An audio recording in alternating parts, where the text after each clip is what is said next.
ଦୀପଟା କିଏ ଲଗେଇନାହାନ୍ତି? କବା ଦୀପ କିଏ ଲଗେଇ?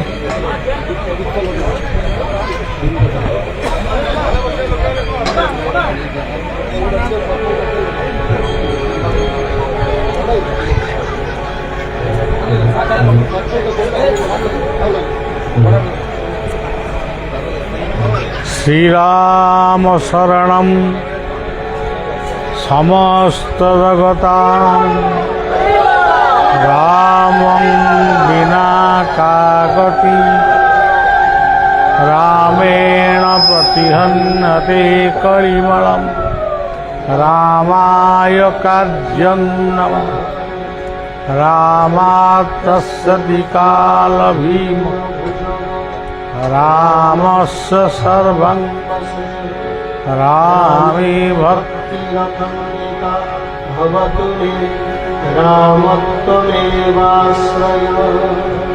मनोजवं मारुततुल्लभे जितेन्द्रियं बुद्धिमतां वरिष्ठं वातात्मजं वानरयूथं श्रीरामदूतं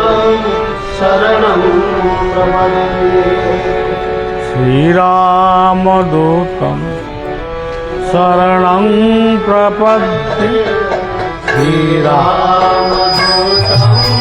शरणं प्रपद्ये श्रीरामदूतं शरणं प्रपद्ये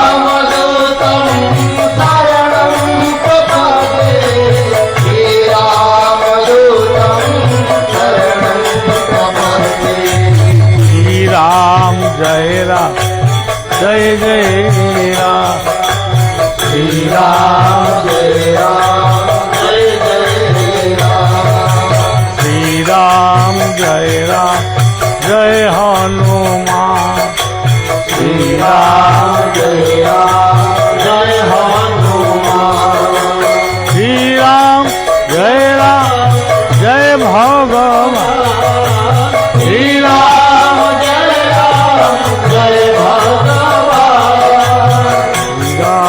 जय राम जय जय राम श्री राम जय राम श्री राम जय राम श्री राम जय राम लक्ष्मण जानकी जय वीर हनुमान की राम लक्ष्मण जानकी जय वीर हनुमान की राम लक्ष्मण जानकी जय वीर हनुमान राम लक्ष्मण जानकी जय वीर हनुमान की जय वीर हनुमान जय वीर हनुमान जय वीर हनुमान की जय वीर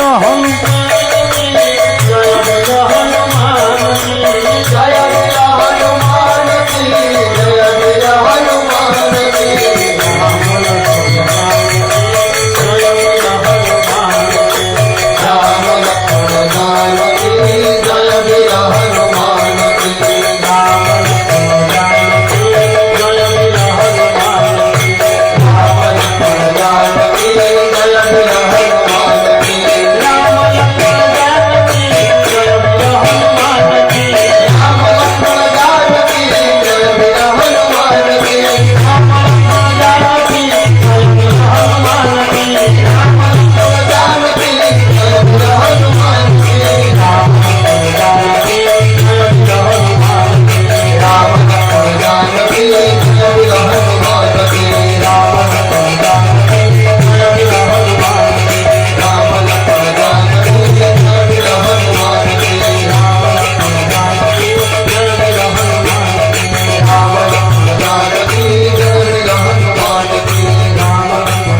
आम समस्तंकर इष्टदेव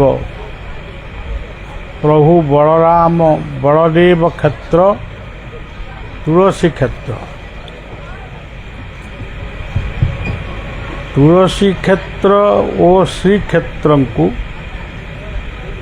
एक अभिन्न रूप से सेवक प्रणाम निवेदन करुछि। एठारे जो घृतयज्ञ अनुष्ठित होउछि से यज्ञेश नारायण को बलदेव बा बलभद्रंक रूप में प्रणाम जनाऊँच। विश्वर शांति कामना करुछि। पंचमुखी हनुमानंकर श्री विग्रह एठारे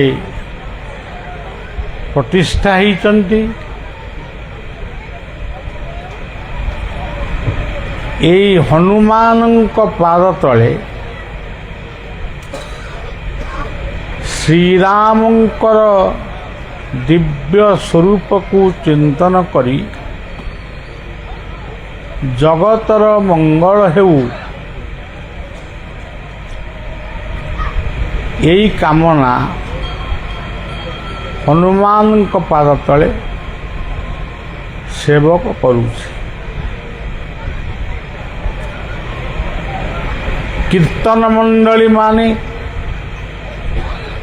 एवं युवक माने एमाने दीर्घ बाट धरी जो भली भाव बलिया को पाछटी आणुथिले मते टिके अड़ुआ अड़ुआ लगुला।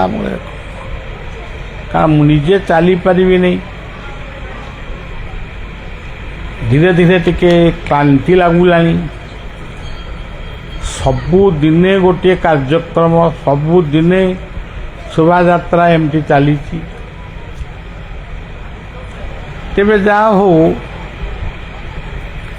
युवक मानक भितरे से हनुमानत्व को यदि जागृत हुए तेबे ये देश ये समाज श्रृंखलित हब बा संयमित हब। जेतेबेले विश्वर जोठी जो कथा परिवर्तन होइछि सेठी युवक मानक भितर उत्साह उद्दीपना निश्चित भाव सृष्टि।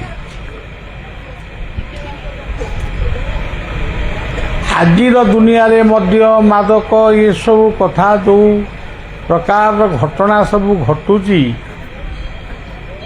आपण माने सबू टीवी परदारे पत्र पत्रिकारे सबू जानुचंती। तेबे आम देश रे एई हिंदुस्तान बा भारत वर्ष रे हिंदू मानक द्वारा केते लक्ष हनुमान मूर्ति प्रतिष्ठा हेले।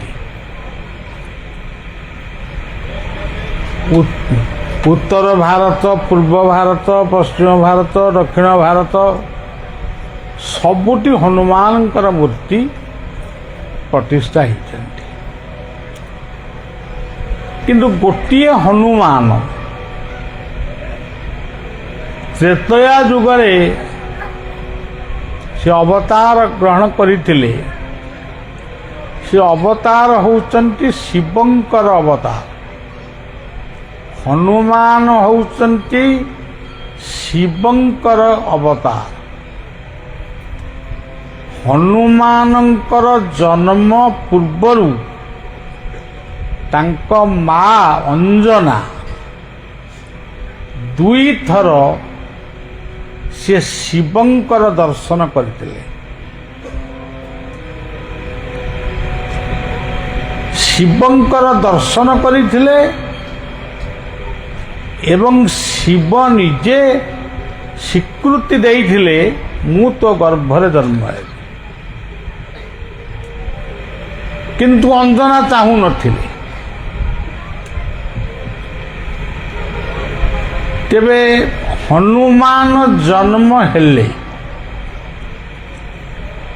ଶିବଙ୍କର ଅବତାର ରୂପରେ ଅଞ୍ଜନା ତାଙ୍କୁ ମଧ୍ୟ ସ୍ନେହ ମମତା ଦେଇଛନ୍ତି। ଯେହେତୁ ସିଏ ଯୋଗ ଧ୍ୟାନ ପ୍ରାଣାୟାମ କରୁଥିବା ବେଳେ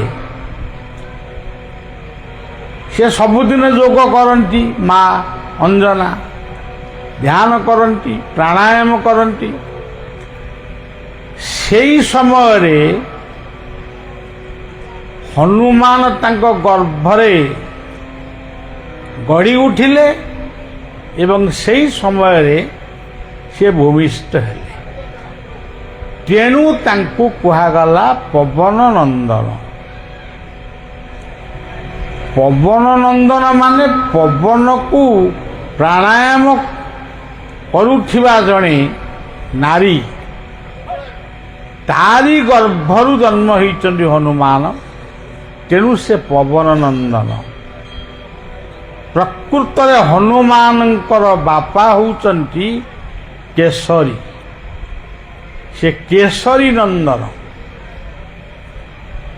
ତାଙ୍କୁ କୁହାଯାଏ ବାୟୁପୁତ୍ର। ତେବେ ଏଇ ଯେଉଁ ହନୁମାନ ଆପଣ ଦେଖୁଛନ୍ତି, ହନୁମାନ ତାଙ୍କ ମୁହଁଟା ମାଙ୍କଡ଼। କିନ୍ତୁ ଆମେ ସବୁ ଯେଉଁ ହନୁମାନଙ୍କୁ ଦେଖିଛୁ, ଆମେ ଦେଖିନୁ, ଆମେ ଯେମିତି ହେଲେ ଟିକେ ଦେଖିଛୁ ନା। ଆଉ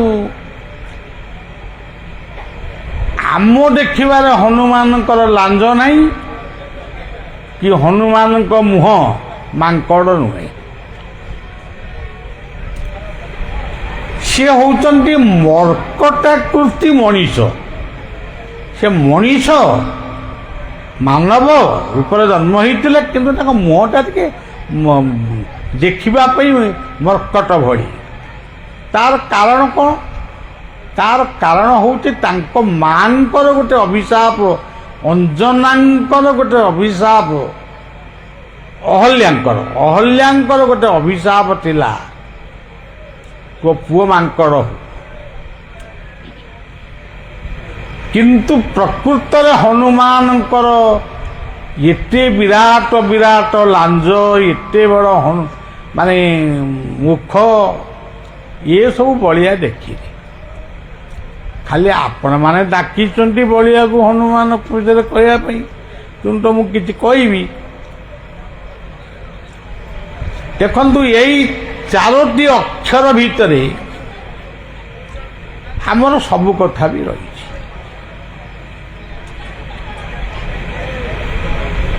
ये 4ଟି ଅକ୍ଷର ହେଉଛି ହ ନୁ ମା ନ।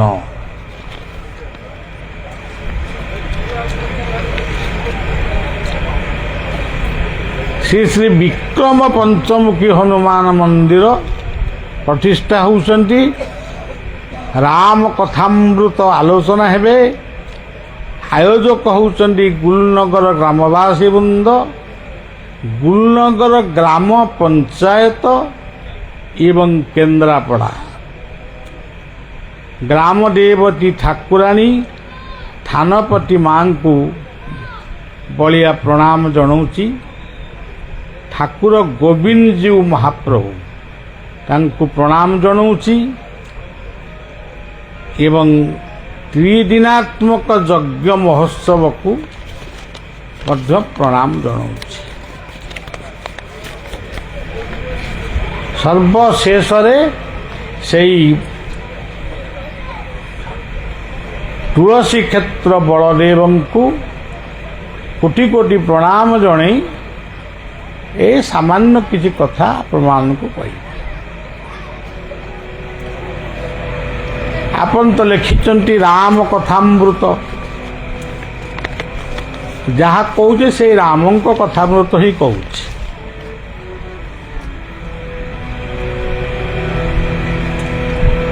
କିନ୍ତୁ ମୋତେ ଟିକେ କହିବାକୁ ରାବଣ କଥା ଭଲ ଲାଗେ। ତେଣୁ ମୋତେ କହିଛନ୍ତି ରାମଙ୍କ ବିଷୟରେ କହିବା ପାଇଁ, ତେଣୁ ମୁଁ କହିବି ଆଉ। କିନ୍ତୁ କହିବି ଯେ ଇଏ କଥା ଘଣ୍ଟାଏ ଅଧଘଣ୍ଟା ଭିତରେ ହବନି। ରାବଣ ମଧ୍ୟ ଏତେ ସୁନ୍ଦର ଲୋକ ଥିଲା। ସେ ଜଣେ ଉତ୍ତମ ପରିବେଶବିତ୍ ଥିଲା, ପରିବେଶ ବିଜ୍ଞାନୀ। ସିଏ ନିଜ ରାଜପ୍ରାସାଦ ମଧ୍ୟରେ ସୁନ୍ଦର ଉଦ୍ୟାନ ତିଆରି କରିଥିଲା। ମଧୁବନ ବୋଲି ଗୋଟେ ନାଁ, ଜଙ୍ଗଲର ନାଁ ଥିଲା। ଅଶୋକ କାନନ ଥିଲା। ସିଏ ଜଣେ ଏଭଳି ବ୍ରାହ୍ମଣ ଥିଲେ, ଏତେ ସୁନ୍ଦର ଭାବରେ ସିଏ ମନ୍ତ୍ର ଉଚ୍ଚାରଣ କରିପାରୁଥିଲେ। ପ୍ରଭୁ ରାମ ଯେତେବେଳେ ରାମେଶ୍ୱର ଶିବଙ୍କୁ ପ୍ରତିଷ୍ଠା କଲେ, ରାବଣ ନିଜେ ରାବଣଙ୍କୁ ପୁରୋହିତ ଭାବରେ ସେ ନିମନ୍ତ୍ରଣ କରିଥିଲେ। ରାବଣ ମଧ୍ୟ ପ୍ରତିଷ୍ଠା କରିବାକୁ ଆସିଥିଲେ। ଏତେ ଭଦ୍ର ଲୋକଟିଏ ସେ ଥିଲା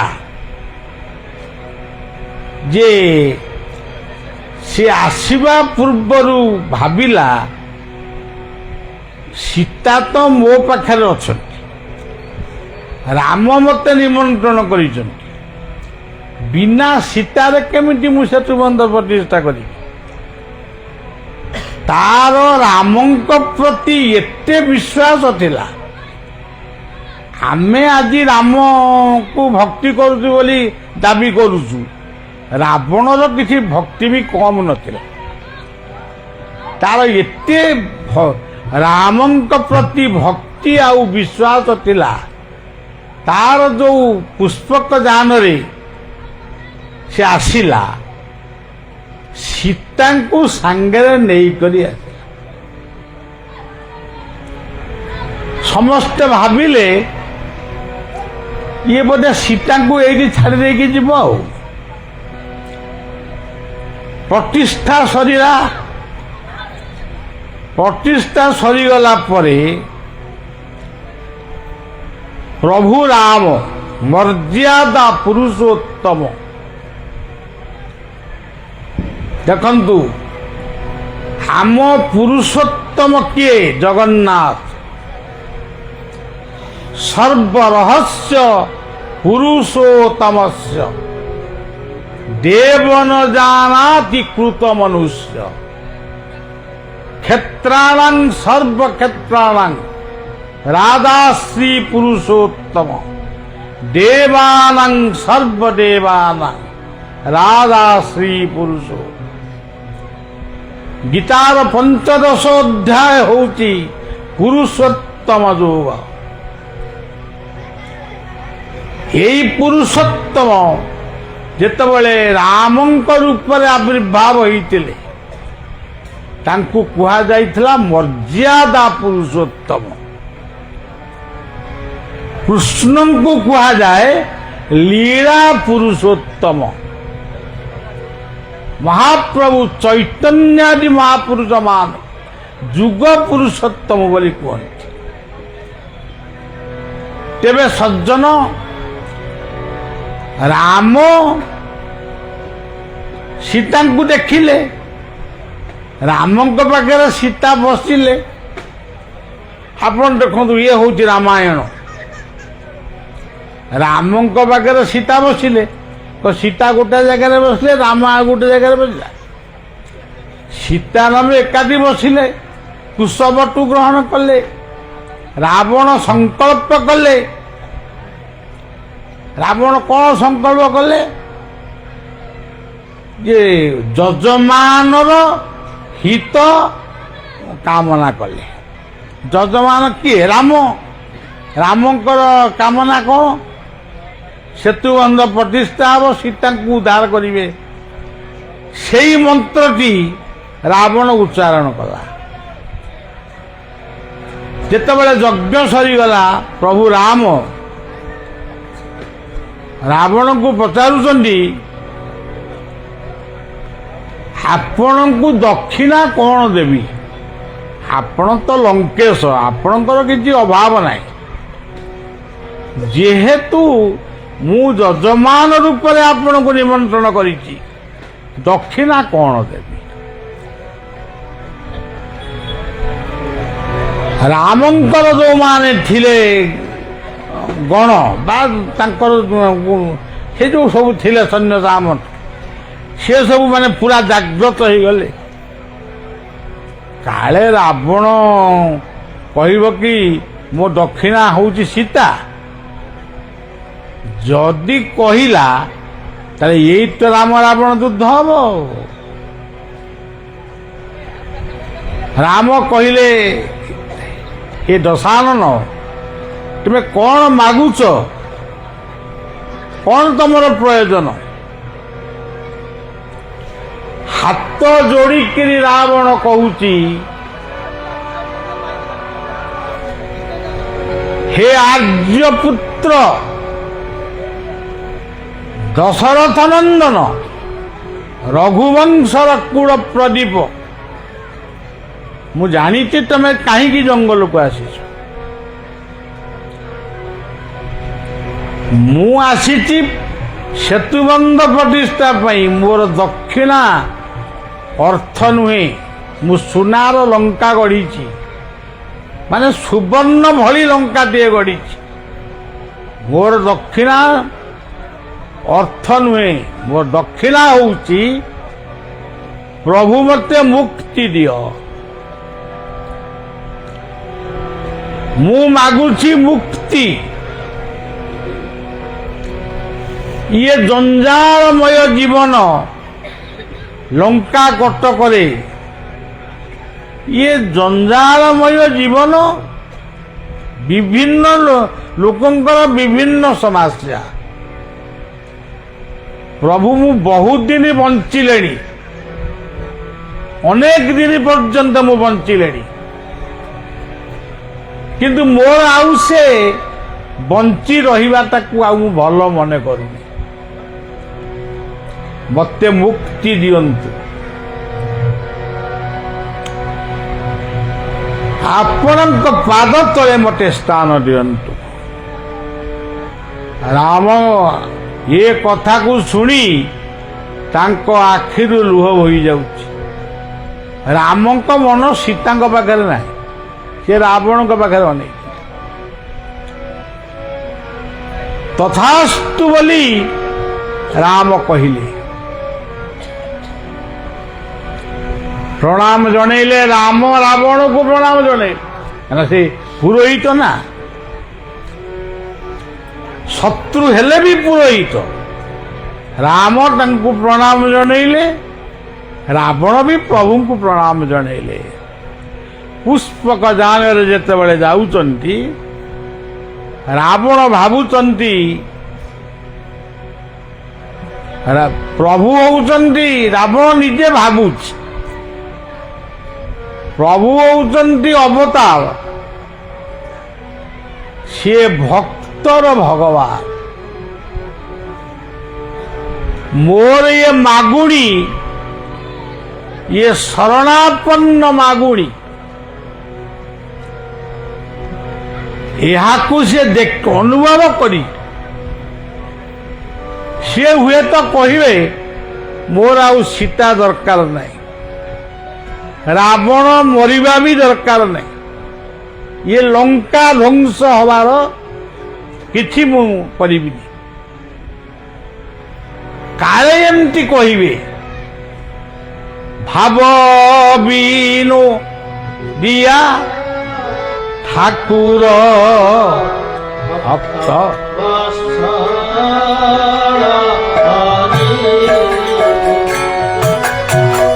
ଭାବ ବିନୁ ଠାକୁର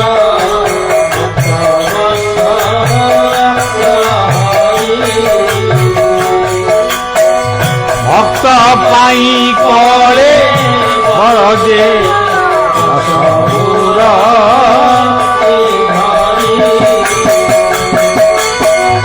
ଭକ୍ତ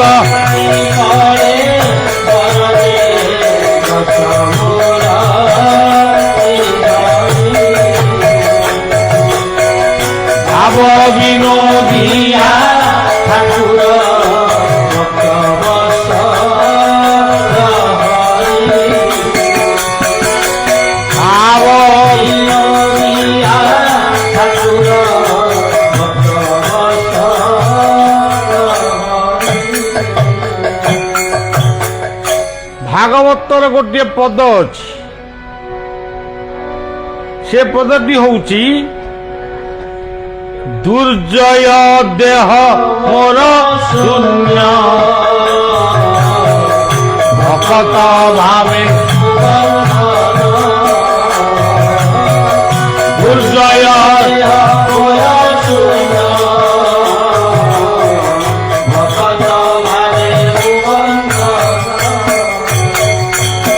ମୋର କୌଣସି ରୂପ ନାହିଁ, ମୋ ରୂପ ହଉଛି ନିରାକାର ମହାଶୂନ୍ୟ। ଜଗନ୍ନାଥଙ୍କ ରୂପ ଯାହା, ମୋ ରୂପଟି ସେଇଆ, ଅନ୍ଧାର, କଳା ଅନ୍ଧାର।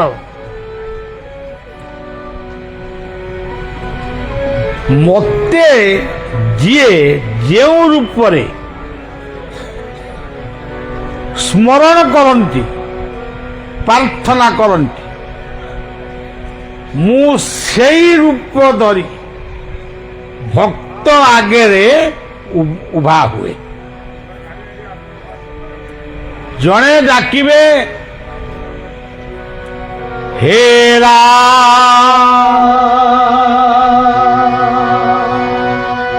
ହେ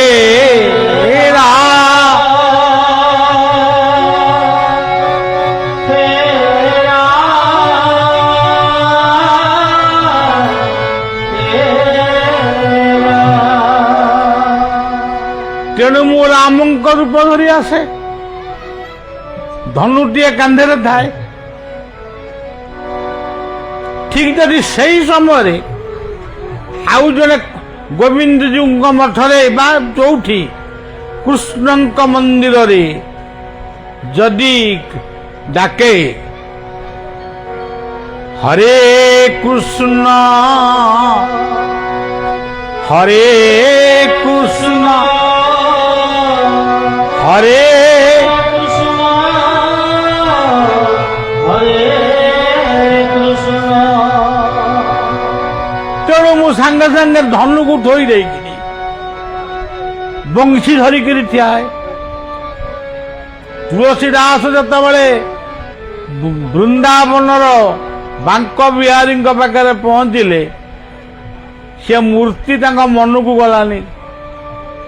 କହିଲେ ଇଏ କି ମୂର୍ତ୍ତି, କଣ ବଇଁଶୀ ଧରିଛନ୍ତି? ମୁଁ ତ ଧନୁର୍ଧାରୀ ରାମଙ୍କର ଭକ୍ତ, ତେଣୁ ମୁଁ ପ୍ରଣାମ କେମିତି କରିବି? ତେଣୁ ସେ ଭାବ ବିନୋଦିଆ ଠାକୁର ଆଖି ବୁଜିକିରି ତୁଳସୀ ଟିକେ ଅନେଇଲା ବେଳକୁ ଆଉ ତାଙ୍କ କାନ୍ଧରେ ଏ ହାତରେ ବଂଶୀ ନଥିଲା, ସିଏ ଧରିଥିଲେ ଧନୁ। ଯିଏ ରାମ ସେଇ କୃଷ୍ଣ। ଆମେ ସବୁ କ୍ଷୁଦ୍ର ମନା, ଆମେ କେବଳ କଜିଆ କରି ଜାଣିଛୁ, କେବଳ କଥାକୁ ବିଭ୍ରାଟ କରୁଛୁ। ସିଏ କହୁଛି ରାମ ବଡ, କିଏ କହୁଛି କୃଷ୍ଣ ବଡ, କିଏ କହୁଛି ରାମ କୃଷ୍ଣ ଏସବୁ ତ ଜନ୍ମ ହେଇନଥିଲା, ଆଉ ତମେ କେବଳ ଜନ୍ମ ହେଇଛ, ରାମ କୃଷ୍ଣ କେହି ଜନ୍ମ ହେଇନାହାନ୍ତି। ଏଇଭଳିଆ କଥା ପାଇଁ ଆଜି ପବିତ୍ର ସନାତନ ଧର୍ମରେ ନାନା ମୁନିର୍ଯସ୍ୟ ମତୋପି ଭିନ୍ନା। କିଏ କହୁଛି ତୁଳସୀ ନ ପଇଲେ ମୁଁ ଖାଇବିନି, କିଏ କହୁଛି ତୁଳସୀ ପଇଲେ ମୁଁ ଖାଇବିନି। ତୁଳସୀଟା ତମର କଣ ଦୋଷ କଲା?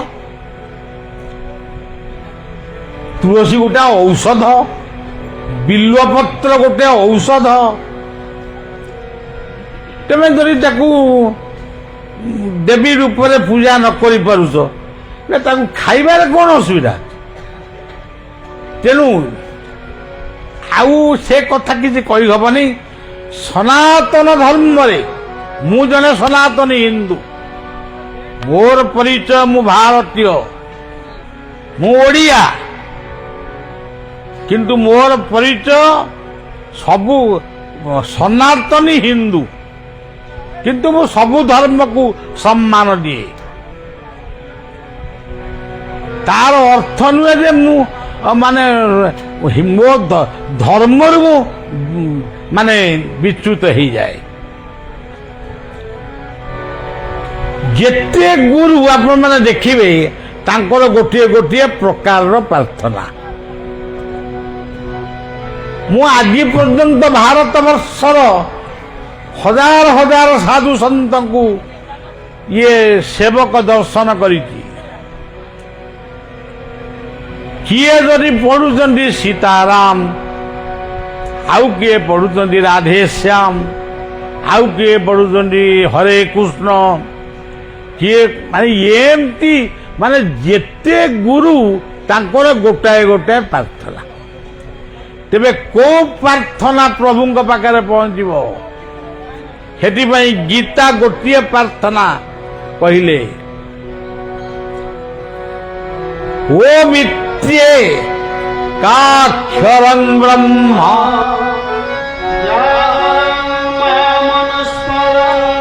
ଯ ପ୍ରୟାତି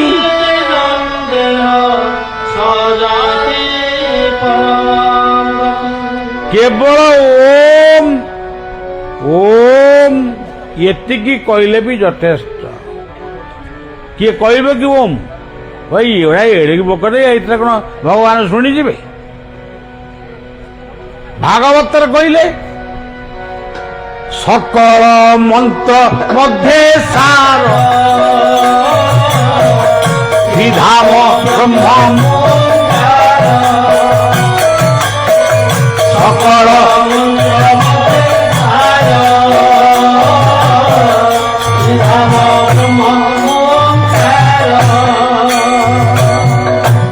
ସେ ଓଙ୍କାରକୁ ନେଲେ। ଓମ୍ କହିଲେ ବ୍ରହ୍ମା ବିଷ୍ଣୁ ଶିବ। ଆମେ ହିନ୍ଦୁମାନେ ତ ବ୍ରହ୍ମା ବିଷ୍ଣୁ ଶିବଙ୍କୁ ମାନିବୁ, କିନ୍ତୁ ଅନ୍ୟମାନେ ମାନିବେନି, ନ ମାନନ୍ତୁ। କିନ୍ତୁ ଉତ୍ପତ୍ତି ସ୍ଥିତି ଆଉ ପ୍ରଳୟ ଆକୁ ସମସ୍ତେ ମାନିବେ। ଜନ୍ମ କର୍ମ ମୃତ୍ୟୁ ଆକୁ ବି ମାନିବେ। ଆମେ ମାନୁଛୁ ବ୍ରହ୍ମା। ବ୍ରହ୍ମା କିଏ? ଜଣେ ହଉଛନ୍ତି ସେଇ ନିରାକାର, ସେଇ ସର୍ବଶକ୍ତିମାନ। ଯେତେବେଳେ ସୃଷ୍ଟିକି ନିର୍ମାଣ କରନ୍ତି ତାଙ୍କରି ନାଁ ହେଇଯାଏ ବ୍ରହ୍ମା। ଯେତେବେଳେ ପାଳନ କରନ୍ତି ତାଙ୍କରି ନାଁ ହେଇଯାଏ ବିଷ୍ଣୁ। ଯେତେବେଳେ ସୃଷ୍ଟିକି ପରିବର୍ତ୍ତନ କରନ୍ତି ତାଙ୍କରି ନାଁ ହେଇଯାଏ। ଆମେ ଏସବୁ କଥାକୁ ନ ବୁଝି ସିଏ ବ୍ରହ୍ମା ଅଲଗା, ବିଷ୍ଣୁ ଅଲଗା, ଶିବ ଅଲଗା, ସନ୍ତୋଷୀ ମା ଅଲଗା, ଆଉ ସବୁ କେତେ କ'ଣ ବାହାରିଲାଣି ଯେ ତା ଠିକ୍ ଠାକ୍ ଅଛି। ତେଣୁ ଆମେ କଥା ପ୍ରସଙ୍ଗକୁ ଆସିବା। ରାବଣ ସେ ଶୂନ୍ୟ ମାର୍ଗରେ ରହି ରାମଙ୍କର ମନକୁ ସେ ବୁଝିଲା। ରାମ ମତେ ଆଉ ମାରିବାକୁ ଆସିବେନି, ମତେ ପୁଣି ଜଞ୍ଜାଳରେ ପକେଇଲେ।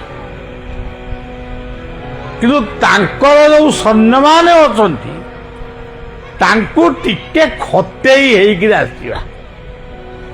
ଆମର ଗୋଟା କହନ୍ତି ଖତେଇ ହବା କହନ୍ତି। ସିଏ ପୁଷ୍ପକ ଯାନ ଚଲଉଛନ୍ତି, ତା ଭିତରେ କହିଦେଲେ, ଆରେ ଭୀରୁ ଯଦି ଶକ୍ତି ଅଛି ଲଙ୍କାକୁ ଆସ, ତମକୁ ଗୋଟି ଗୋଟିକିରି ତମ ମୁଣ୍ଡକୁ ମୋଡ଼ିକି ଫୋପାଡ଼ିବି। ଇଏ ସବୁ ଯିଏ ଥିଲେ କହିଲେ, ପ୍ରଭୁ ଏଟା ଚରଣ ଛୁଟିଆ, ଓଇଖିଣା ଆପଣଙ୍କୁ ଦଣ୍ଡବତ କରୁଥିଲା, ବର୍ତ୍ତମାନ କ'ଣ କହିଲାନି ଆମ ମୁଣ୍ଡକୁ ସବୁ କାଟିବ? ନା ଆଉ ବିଳମ୍ବ କରନ୍ତୁନି, ଚାଲନ୍ତୁ ଯିବା ଯୁଦ୍ଧକୁ, ଆଉ ଯୁଦ୍ଧ ଆରମ୍ଭ କରିବା। ଆଉ ହେ ରଘୁପତି ରାମଚନ୍ଦ୍ରମ୍ ସୀତା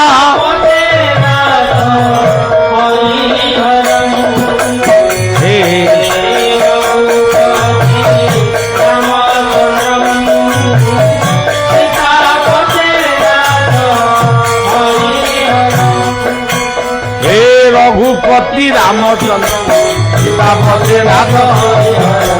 হে রঘুপতি রামচন্দ্র সীতাপতি নাথ হরি হর। হে রঘুপতি রামচন্দ্র সীতাপতি নাথ হরি হর। হে রঘুপতি রামচন্দ্র সীতাপতি নাথ হরি হর। হে রঘুপতি রামচন্দ্র সীতাপতি নাথ হরি হর। হে রঘুপতি রামচন্দ্র সীতাপতি নাথ হরি হর। হে রঘুপতি রামচন্দ্র সীতাপতি নাথ হরি হর। হে রঘুপতি রামচন্দ্র সীতাପତି ନାଥ ହରି ହର। ଇଏ ସବୁ ଯାକ ନାଁ ଆପଣ ମାନଙ୍କ ଭିତରେ ଅଛି, ମୋ ଭିତରେ ବି ଅଛି। ମୁଁ କହିବି ହନୁମାନ ତତ୍ତ୍ୱ କହିବି ତ ଉଠିବି ପଳେଇବି। ମୋ ଭିତରେ ଆପଣ ମାନଙ୍କ ଭିତରେ ଇଏ ଜଗତ ଭିତରେ ସବୁଠି ଏଇମାନେ ଅଛନ୍ତି। କିଏ ଅଛନ୍ତି? ରାମାୟଣ ସରି ନାହିଁ ରାମାୟଣ ଅଥିବ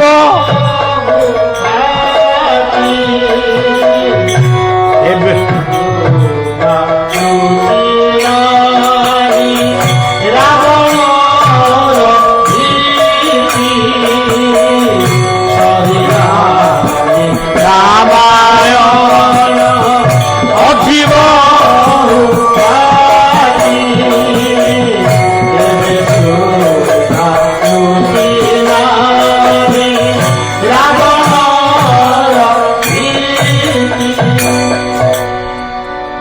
ରାମ ରାରେ ରାବଣ ମରେ ମରିବ ରାମ। ରାବଣ ରାମ ବଣକୁ ଯିବେ ତାପରେ ଯାଇ ରାବଣ ମରିବ। ରାବଣ ଇଏ ବିଭୀଷଣ ଦିନେ ବସିକିରି ଜପ କରୁଥିଲା ରାମ ରାମ ରାମ ରାମ ରାମ। ରାବଣ ସେତେବେଳେ ଅନ୍ଧାରି ବିଜେ କରୁଥିଲେ ବୁଲୁଥିଲେ। ଏ ରାମ ଶବ୍ଦ ଶୁଣିଲେ କବାଟ ବାଡ଼େଇଲେ। ବିଭୀଷଣ ଉଠିଲା କହିଲା ଭାଇ କୁଆଡ଼େ ଆସିଲ? ନା ତୁ ଏଠି କ'ଣ କରୁଛୁ? ନା ମୁଁ ଆପଣଙ୍କର ଆଉ ଭାଉଜଙ୍କ ନାଁକୁ ଯୋଡ଼ିକିରି ଆପଣଙ୍କ ନାଁରୁ ଗୋଟାଏ ଅକ୍ଷର ଭାଉଜଙ୍କ ନାଁରୁ ଗୋଟାଏ ଅକ୍ଷର ନେଇକି ମୁଁ ବର୍ତ୍ତମାନ ଜପ କରୁଛି। ଆଉ ଆପଣ କହିଲେ ମୋର କ'ଣ ତା ହେ ତତ୍ତ୍ୱ କ'ଣ କହିଲୁ? ନା ରାରେ ରାବଣ ମୋରେ ମନ୍ଦ ଧରି ତେଣୁ ମୁଁ ଭଜନ କରୁଛି ରାମ। ଆଉ ରାବଣ କହିଲେ ପ୍ରକୃତରେ ତୁ ମୋର ଗୋଟେ ଭାଇ। ଆଉ ରାମ କହିଲେ ଆନନ୍ଦ। ଆଜି ପିଲାମାନେ ମୋର ମାନେ ପିଲାଗୁଡ଼ିକ ଯୋଉ ପ୍ରକାର ଭାବରେ ଯେ ବଳିଆ ବାବା କି ଜୟ ଅମୁକ ମତେ ଟିକେ ଭଲ ଲାଗେ। ବଳଦେବଙ୍କର ଜୟ କରିବ ବଳିଆ ଯେତେବେଳେ ଆସିବ। ବଳିଆ ତ ଆଜି ଅଛି କାଲିକି ନଥିବ। ଯିଏ ରହିଛନ୍ତି ରହିବେ ତାଙ୍କରି ଜୟ ଧ୍ୱନି କର। ଭାରତ ମାତା କି ଜୟ, ଉତ୍କଳ ଜନନୀ की जय, हिंदुस्तान भारत जय, वंदे मातरम, बलभद्र भगवान की जय। तेणु सज्जन जेउठी आनंद ସେଇଠି ରାମ। ଆଜି ଏଇଠି ଆନନ୍ଦ ନୀଳା ଲାଗିଛି, ଏଇଠି ରାମ ଅଛନ୍ତି। ରାମଙ୍କୁ ମନ ଭିତରେ ଚିନ୍ତନ କର। ଆପଣ କେବେ ଏଇଠି ରାମ ଅଛନ୍ତି? ତାଙ୍କ କାନ୍ଧରେ ତ ଧନୁ ଥିବ। ଧନୁ ନଥିଲେ ରାମ କ'ଣ ମାନେ ରୂପ ହେଇପାରିବେ? ଧ କହିଲେ କ'ଣ? ଧର୍ମ। ଧର୍ମ ଏକ ବିଛନ୍ତି କରି ସଂସାର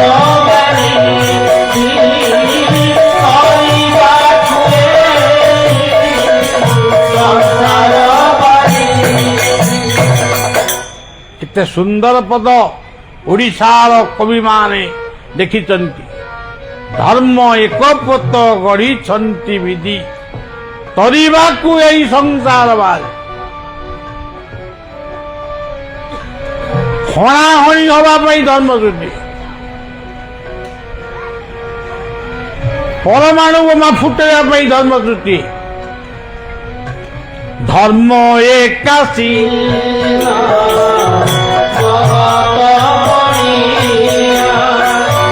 ଆଉ ସବୁ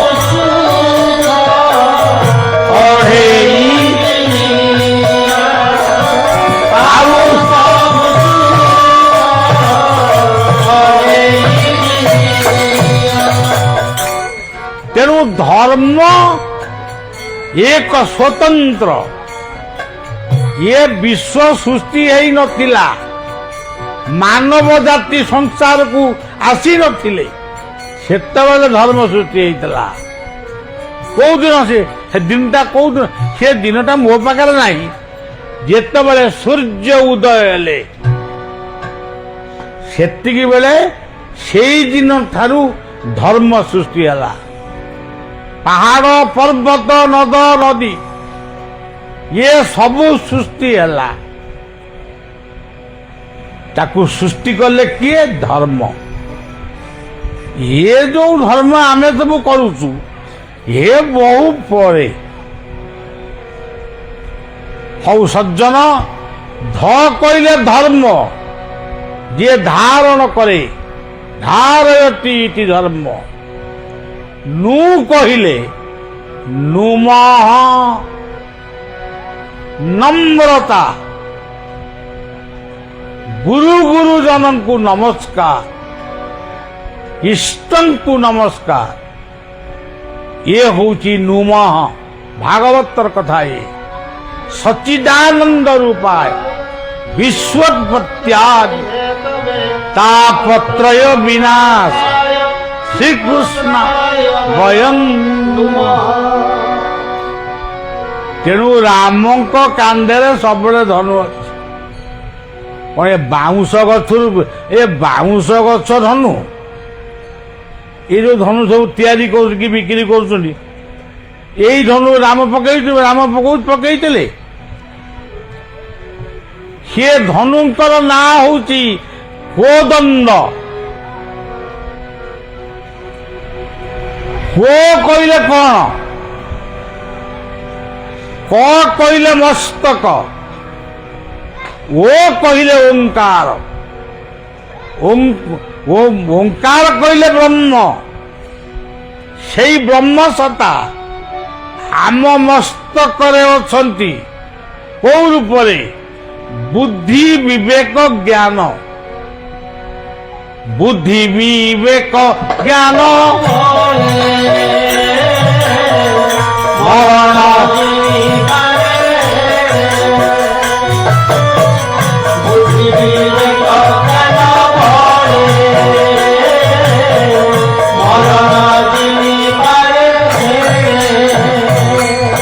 ଏଇ ମସ୍ତକର ବୁଦ୍ଧିକୁ ନେଇ, ବିଚାରକୁ ନେଇ ଦଣ୍ଡୋ ଦମୟତାମସ୍ମି ନୀତିରଶ୍ମି ଜିଗିଷିରା। ଦୋଷୀ କି ଦଣ୍ଡ ଦିଅ, ଆଉ ଦୋଷୀ କି କ୍ଷମା ଦେଲ, ସିଏ ଆଉ ଦି ଚାରିଟା ଦୋଷୀ ସୃଷ୍ଟି କଲା। ଯେତେବେଳେ ସବୁ ଯାକ ଦୋଷୀ ଯାକ ମିଶିକିରି ଗୋଟେ ଅଘଟଣ ଘଟେଇଲେ ସମାଜରେ, ସେତେବେଳେ ମୁଣ୍ଡରେ ବସିଲେ ଆରେ କରିବା କଣ? ତେଣୁ ସେଇ ହଉଛି କୋଦଣ୍ଡ। ଦଣ୍ଡ ଶବ୍ଦ ଗୋଟେ ଲାଠିକି ଦଣ୍ଡ କୁହାଯାଉଛି, କିନ୍ତୁ ଦଣ୍ଡ କହିଲେ ଦୋଷୀ କି ଦଣ୍ଡ ଦିଅ। এইভাবে ভাବରେ রাম হি আনন্দ। ଲକ୍ଷ୍ମଣ କିଏ? ସୁଚରିତ୍ର। ଯୋଉଠି ଚରିତ୍ର ନାହିଁ ସେଠି ଲକ୍ଷ୍ମଣ ନାହାନ୍ତି।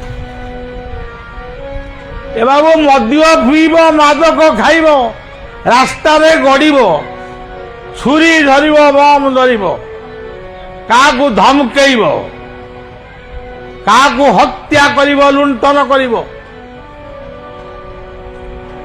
ଆଉ ରାମ ମନ୍ଦିର କରି ଲକ୍ଷ୍ମଣକୁ ବୁଝିବ? ଲକ୍ଷ୍ମଣକୁ ବର ଦେବେ? କେବେ ଦେବେ? ଥିଲେ ଥାଉ ପଛେ ଧନ ଚରିତ୍ର ସବୁ ଥିଲେ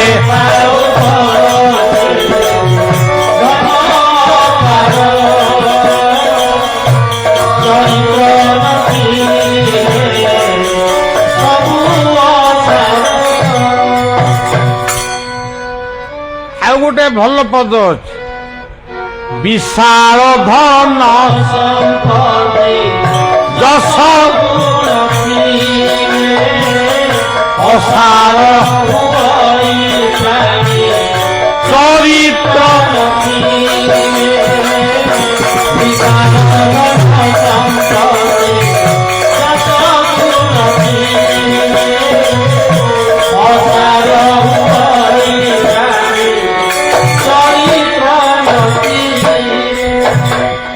ଦେଖନ୍ତୁ, ଲକ୍ଷ୍ମଣ ହଉଛନ୍ତି ଚରିତ୍ରବାନ, ଯିଏ ଆହାରକୁ ସଂଯମ କରିଛି, ନିଦ୍ରାକୁ ସଂଯମ କରିଛି, ମୈଥୁନାଦି କ୍ରିୟାକୁ ମଧ୍ୟ ସଂଯମ କରିଛି। ସେଇ ଲକ୍ଷ୍ମଣଙ୍କର କୃପା ପ୍ରାପ୍ତ ହେଇଛି। ଇଏ ଗଲେ, ରାମ ଗଲେ, ଲକ୍ଷ୍ମଣ ଗଲେ। ଭରତ କିଏ? ଭରତ କହିଲେ ଭକ୍ତି। ଭକ୍ତିରେ ପ୍ରୀତି ନାହିଁ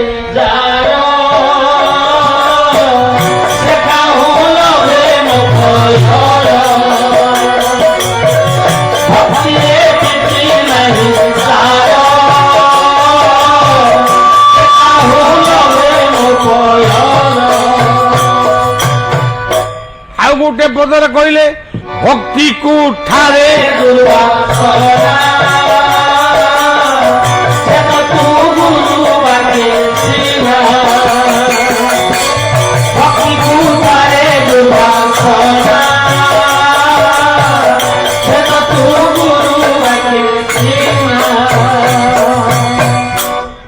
ଭକ୍ତି କହିଲେ ମନ୍ଦିରକୁ ଆସିଲେ ଭକ୍ତି କରିବ, ଗୁରୁଙ୍କ ପାଖକୁ ଗଲେ ଗୋଟା ଏମିତି ଗୋଟା ଭକ୍ତି କରିବ। ଆଉ ସିଏ ଭକ୍ତିକୁ, ସିଏ ଭକ୍ତି କଥା ଆଜି କୁହାଯାଇନି।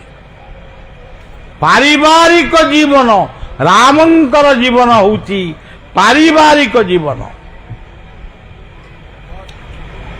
ଇଏ ପରିବାରରେ ଏଠି ଲେଖିଛନ୍ତି ଆପଣମାନେ ରାମ କଥା। ରାମଙ୍କ କଥା କଣ କହିବି?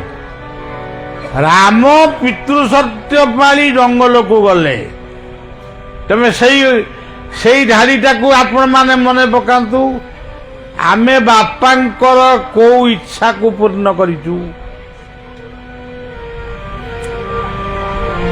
ରାମ 14 ବର୍ଷ ପାଇଁ ଜଙ୍ଗଲରେ ବୁଲିଲେ। ରାମ 14 ବର୍ଷ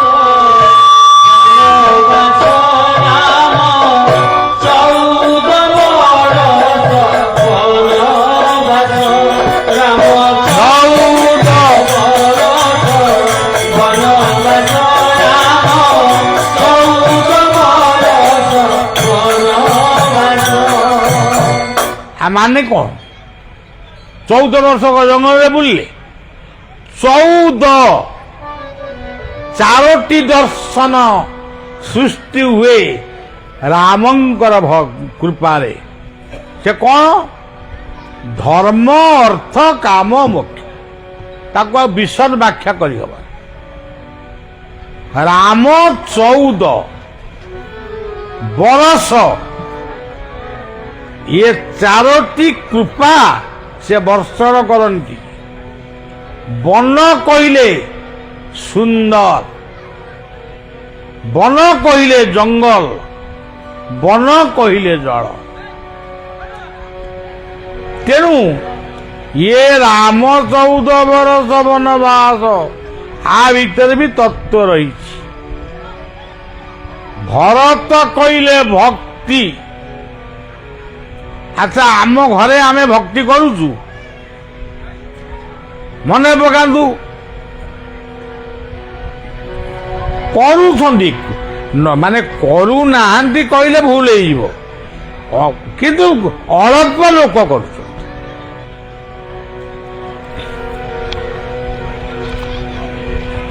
ଆପଣମାନେ ତ ଦେଖୁଥିବେ ସବୁ, ଆଉ ଟିଭି ପରଦାରେ ବହୁତ କଥା ଦେଖୁଛନ୍ତି, ଆମେ ମାଇକରେ କହିଲେ କ'ଣ? ବର୍ତ୍ତମାନ ଭରତ ଯଦି ଭକ୍ତି ହେଲେ, ଶତ୍ରୁଘ୍ନ କିଏ? ଯେଉଁ ବ୍ୟକ୍ତି କାମ ରୂପକ ଶତ୍ରୁକୁ ଦମନ କରିଛି, ଜୟୀ ଶତ୍ରୁ ମହାବାହୁ କାମ ରୂପମ ଦୁରାସନ।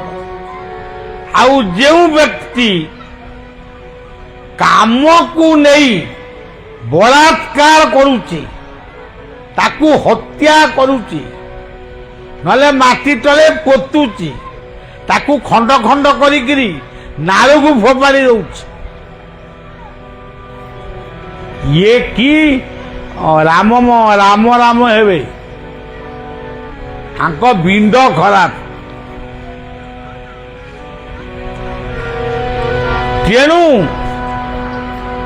ମନ୍ଦିର କର, ଜୀବନ ମନ୍ଦିରକୁ ଶୃଙ୍ଖଳିତ କର।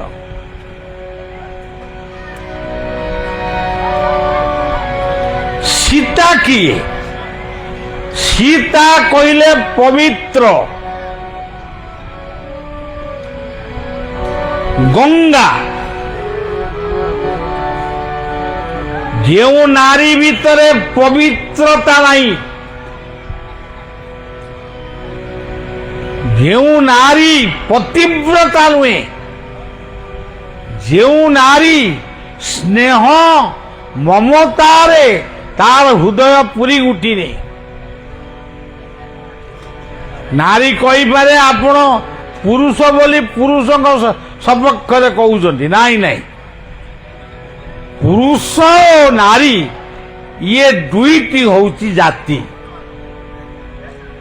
ପୁରୁଷ ଆଉ ନାରୀ, ଏଠି ନାରୀ ନିର୍ଯାତନା ବନ୍ଦ ହଉ ବୋଲି ଯେତେବେଳେ କହୁଛନ୍ତି, ଇଏ ସେବକ ବୁଲି ବୁଲି କହୁଛି ତା ସାଙ୍ଗରେ ଯୋଡ଼ି ଦିଅ ପୁରୁଷ ନିର୍ଯାତନା ବନ୍ଦ ହଉ। ବୈକୁଣ୍ଠ ସମାନ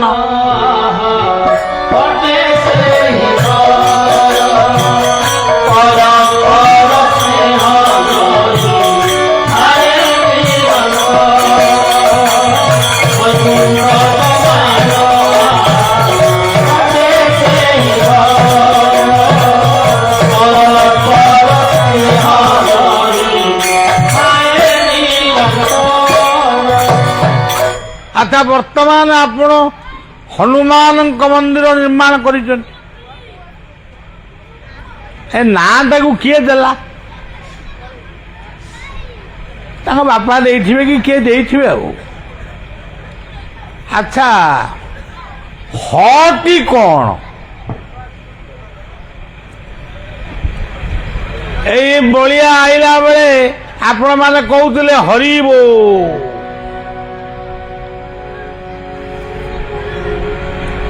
ହରି ବୋଲ, ଇଏ ହ କହିଲେ ହରି। ସତ୍ୟ ଯୁଗରେ ଯିଏ ନରହରି ରୂପରେ ଜନ୍ମଗ୍ରହଣ କରିଥିଲେ, ନୃସିଂହ ପ୍ରହ୍ଲାଦକୁ ହିରଣ୍ୟକଶ୍ୟପକୁ ଉଦ୍ଧାର କରିଥିଲେ, ପ୍ରହ୍ଲାଦଙ୍କୁ ଦର୍ଶନ ଦେଇଥିଲେ ସେ ହେଉଛନ୍ତି ନର ହରି। ତାପରେ ଆସିଲା ତ୍ରେତୟା ଯୁଗ। ଏ କଥାକୁ ପୃଥିବୀରେ ସମସ୍ତେ ମାନିବେନି। ଆମେ ହିନ୍ଦୁ, ଆମେ ମାନିବୁ, କିନ୍ତୁ ଆମେ ମାନିଲେ ବି ତା ତତ୍ତ୍ୱକୁ ନିରୂପଣ କରୁ। ତ୍ରେତୟା ଯୁଗରେ ରାମଙ୍କ ଲୀଳାରେ କିଏ ଥିଲେ? ହରି ଥିଲେ। ସେ ହରି କିଏ? ହନୁମାନ। ମର୍କଟାକୃତି ବୋଲି ତାଙ୍କୁ ହରି ବୋଲି କୁହାଗଲା। ଦ୍ୱାପର ଯୁଗରେ କିଏ? ନିଜେ କୃଷ୍ଣ ହେଇଗଲେ ହରି। ଅପ୍ରାକୃତ ପ୍ରେମ ଜୟ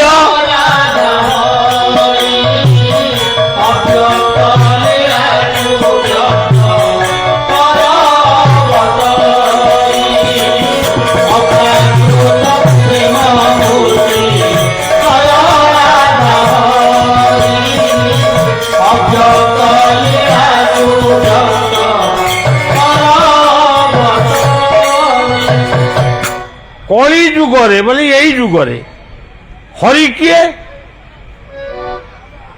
ଗୌର ହରି ହରି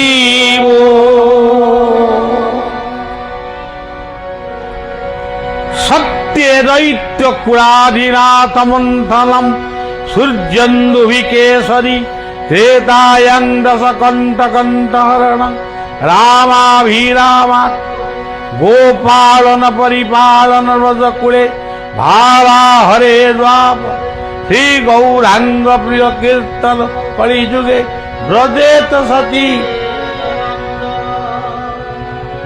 ଭାଗବତର କେମିତି କହିଲେ? ସେଇ ହରିଠୁ ଆରମ୍ଭ ହେଲା। ନମୋ ନୃସିଂହ ଅନାଦି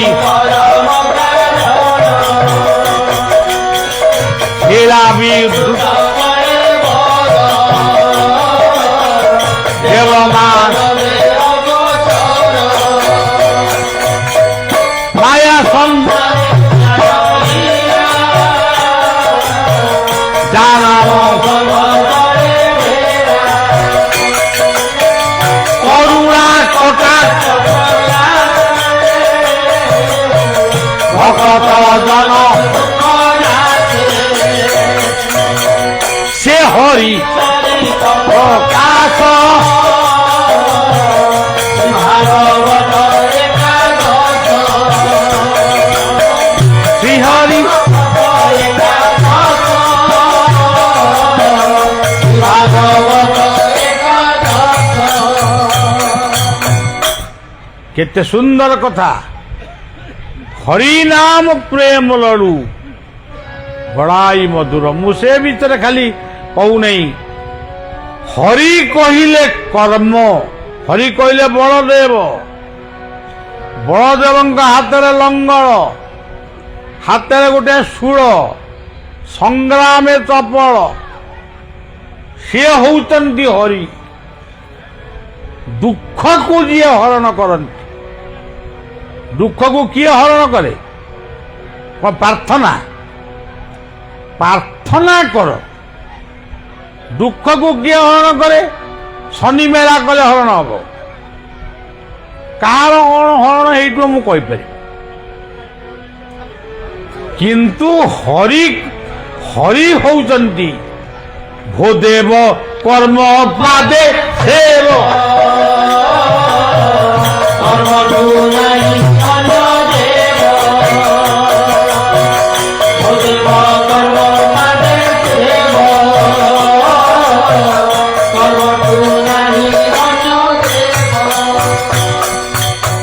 যে কর্ম করন্তি,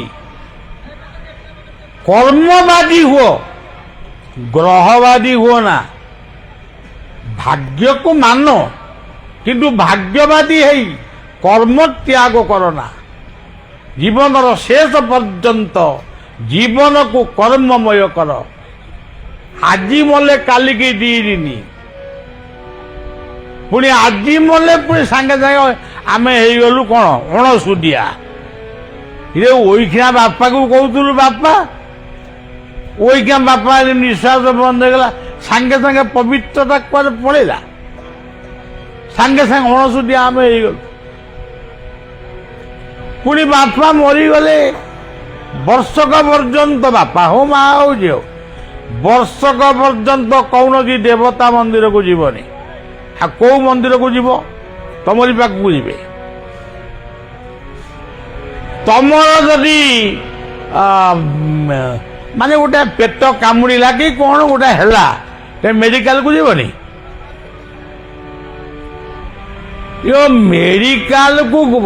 ମେଡିକାଲ ବା ହରିଙ୍କ ମନ୍ଦିର, ରୋଗକୁ ସେ ହରଣ କରନ୍ତି। ମେଡିକାଲକୁ ଯିବ କିନ୍ତୁ ଦେବତା ମନ୍ଦିରକୁ ଯିବନି, ଗୁରୁ ଦର୍ଶନକୁ ଯିବନି। ଏ ସବୁ କଥା ଆମକୁ ଦୁର୍ବଳ କରି ପକାଉଛି। ଆମେ ତ ଗୋଟାଏ ବର୍ଷ ଯିବୁନି, ଯଦି ସେ ବର୍ଷକ ଭିତରେ ଆମେ ମରିବୁ, ତାମାନେ ଆମେ ଆଉ ଜଗନ୍ନାଥଙ୍କୁ ବଳଦେବଙ୍କୁ ଦର୍ଶନ କରିପାରିବୁ ନାହିଁ। ତେଣୁ ଏସବୁ କଥାରୁ ନିବୃତ୍ତ ରହିବା ଉଚିତ। ହରି କହିଲେ କର୍ମ, ହ କହିଲେ ହଂସ। ହଂସ କିଏ? ହଂସର ଅର୍ଥ ହେଉଛନ୍ତି ସୂର୍ଯ୍ୟ। ସୂର୍ଯ୍ୟଙ୍କୁ ନମସ୍କାର କର। ହନୁମାନ ଯେତେବେଳେ ଜନ୍ମ ହେଲେ,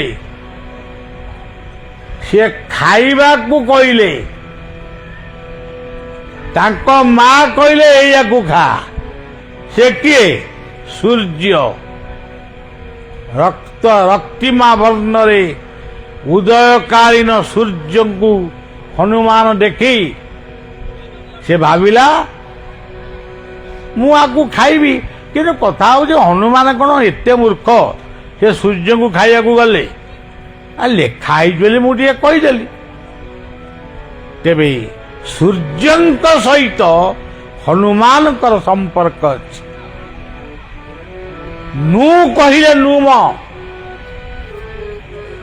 ବିଛଣାରୁ ଉଠିଲ, ହାତ ଯୋଡ଼ିକିରି ନମସ୍କାର କଲ। କାହାଙ୍କୁ? ଇଷ୍ଟଦେବଙ୍କୁ, ଗୁରୁଦେବଙ୍କୁ। ଧରିତ୍ରୀଙ୍କୁ ନମସ୍କାର କରି ବିଛଣାରୁ ଗୋଡ଼ କାଢ଼ିଲ। ଯାଇକିରି ମୁହଁ ଧୋଇଲ। ସେତେବେଳେ କାହାଙ୍କୁ ନମସ୍କାର କରିବ? ଗଙ୍ଗା। ଗଙ୍ଗାଙ୍କୁ ନମସ୍କାର କରିବ। ପିତାମାତାଙ୍କୁ ନମସ୍କାର କରିବ, ଯଦି ସେ ନଥିବେ ବି ତାଙ୍କୁ ସ୍ମରଣ କରିବ। ନୁମଃ। ଯେତେବେଳେ ତମେ ଉଠିଲ ସତ୍ୟ ଯୁଗ, ଯେତେବେଳେ ନିତ୍ୟ କର୍ମ କଲ, ନିତ୍ୟ କର୍ମ କରିକିରି ପରିବାର କଥା ବୁଝିଲ, ସେଇ ଗୋଟାକ ହଉଛି ତ୍ରେତୟା ଯୁଗ। ଅନେକ ବୁଝନ୍ତିନି, ନ ବୁଝିବା ହିଁ ଭୁଲ। ତାପରେ କର୍ମକ୍ଷେତ୍ରକୁ ଗଲ ଅର୍ଥ ଉପାର୍ଜନ ପାଇଁ, ସେ ହଉଛି ଦ୍ୱାପର ଯୁଗ, ବିପ୍ଳବର ଯୁଗ।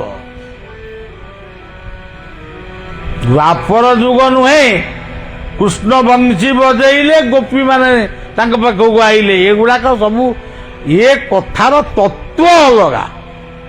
କିନ୍ତୁ ଆମେ ଯୋଉଭଳି ଭାବରେ କହୁ, ସେ କଥାରେ ମୂଲ୍ୟ କିଛି। ଯଦି ଜଣେ ଏମିତି ବୁଝେଇବ, ତାହେଲେ ଆଉ ଗୋଟେ ଆମର ଫରେନ୍ କଣ୍ଟ୍ରି ମାନଙ୍କରେ କହିବେ ଯାହା ହିନ୍ଦୁ ଶାସ୍ତ୍ରରେ ଲେଖା ହେଇଛି ବଂଶୀ ବଜେଇଲେ ଗୋପୀମାନେ ଆସିବେ। ଆଉ ସେ ସବୁ ନୁହେଁ।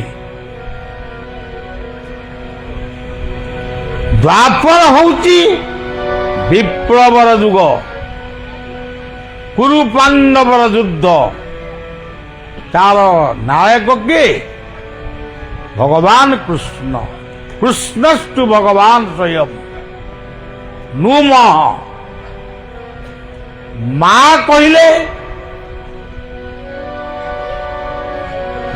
କହିଲେ କିଏ? ପ୍ରଥମ ମା ହଉଛନ୍ତି ପ୍ରକୃତି ରୂପିଣୀ ମା। এই শীত গলা গ্রীষ্ম আইলা, প্রকৃতি রূপিণী মা। দ্বিতীয় মা কিয়ে? গর্ভধারিণী মা, যাহার গর্ভরু তুমি আসিল। তৃতীয় মা কিয়ে? গোমাতা। চতুর্থ মাতা কিয়ে? ନାଇଁ ଏମିତି ମୁଁ ନା କହିଦେଉଛି 1 2 3 ସେମିତି ଲେଖା ହେଇନି, ମୁଁ ବୁଝେଇବା ପାଇଁ କହୁଛି। ଆଉ ଗୋଟିଏ ମା କିଏ? ଗୀତା। ଆଉ ଗୋଟିଏ ମା କିଏ? ଗଙ୍ଗା।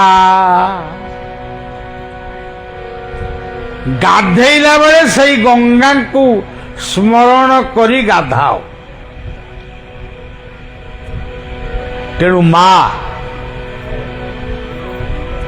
ଧରିତ୍ରୀ ହଉଛି, ଇଏ ଧରିତ୍ରୀ ବକ୍ଷରେ ଆମେ ଯେତେ ବସି, ଏ ହଉଛନ୍ତି ମା, ଧରିତ୍ରୀ ମା।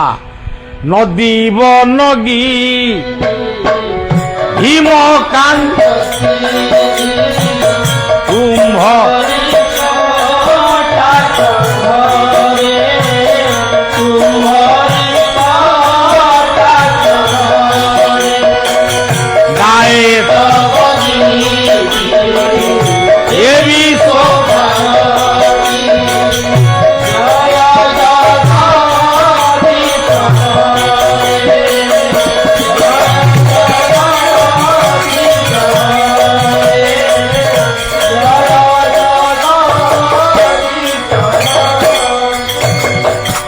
ଧରିତ୍ରୀ ମା ଉପରେ ଆଜି ଜଙ୍ଗଲରେ ନିଆଁ ଲାଗୁଛି, ଗଛ କଟା ହଉଛି, ରାସ୍ତା ତିଆରି ହଉଛି, କିନ୍ତୁ ଗଛ ଲାଗୁନି।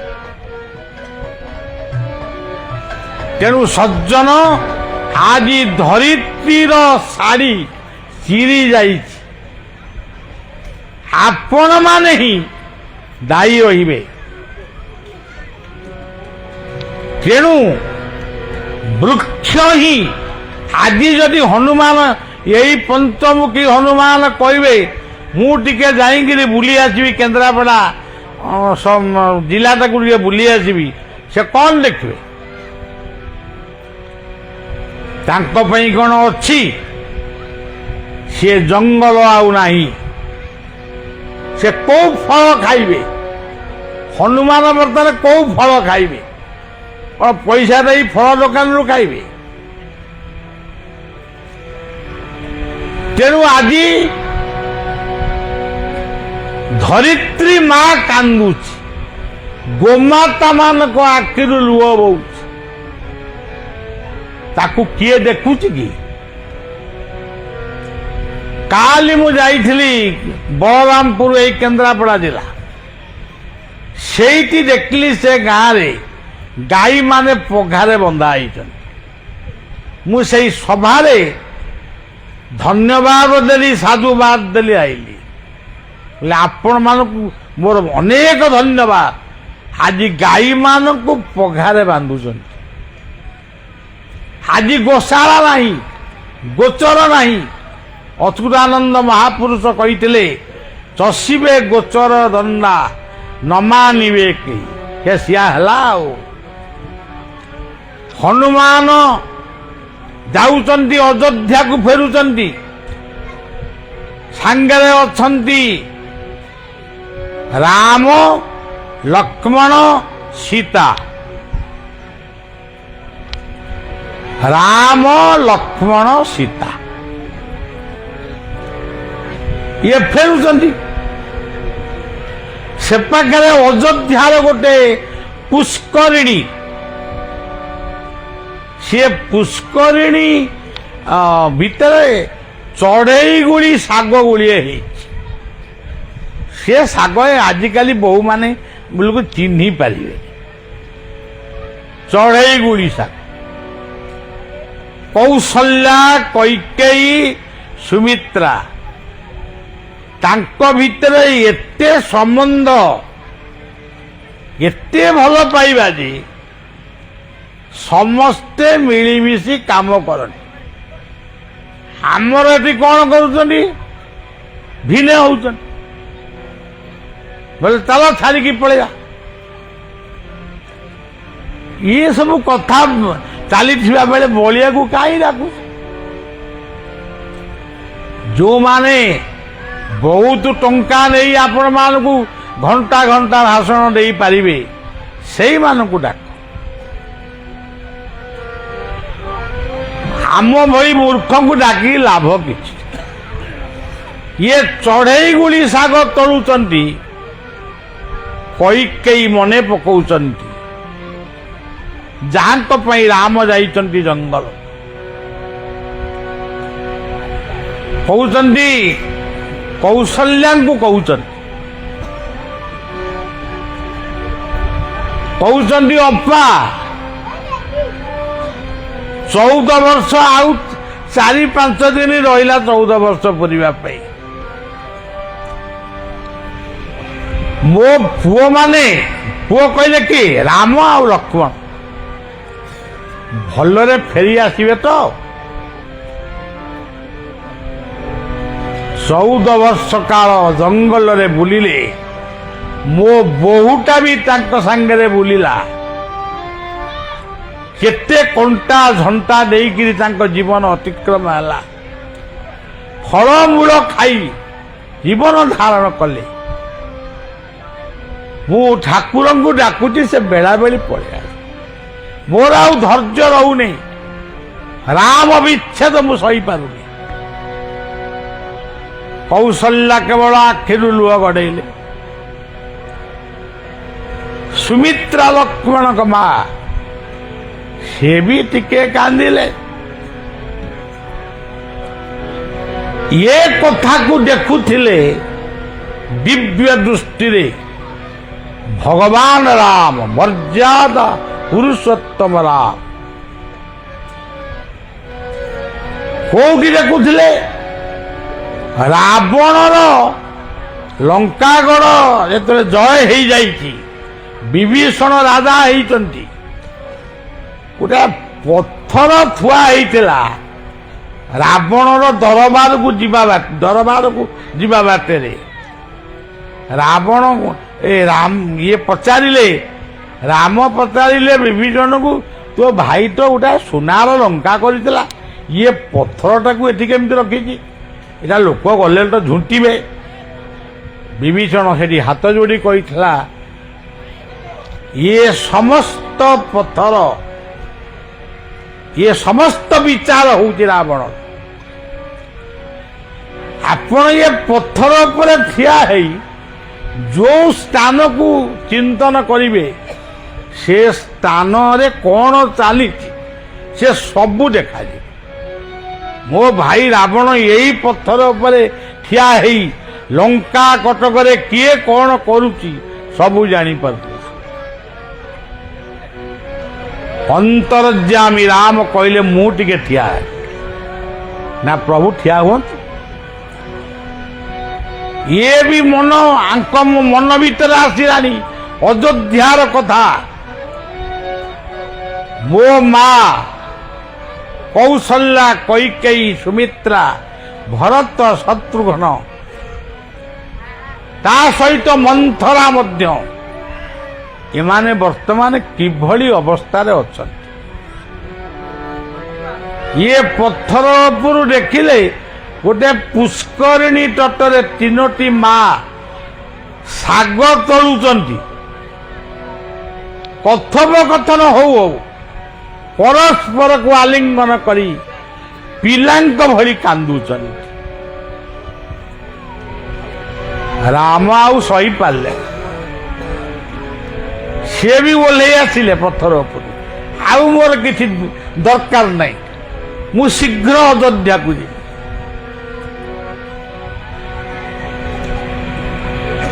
ତେଣୁ ସଜ୍ଜନ ରାମ କହୁଛନ୍ତି ବିଭୀଷଣଙ୍କୁ, ଆଚ୍ଛା ବିଭୀଷଣ ଇଏ ପଥରଟାକୁ ଅଯୋଧ୍ୟାକୁ ନେଇଗଲେ ହବ?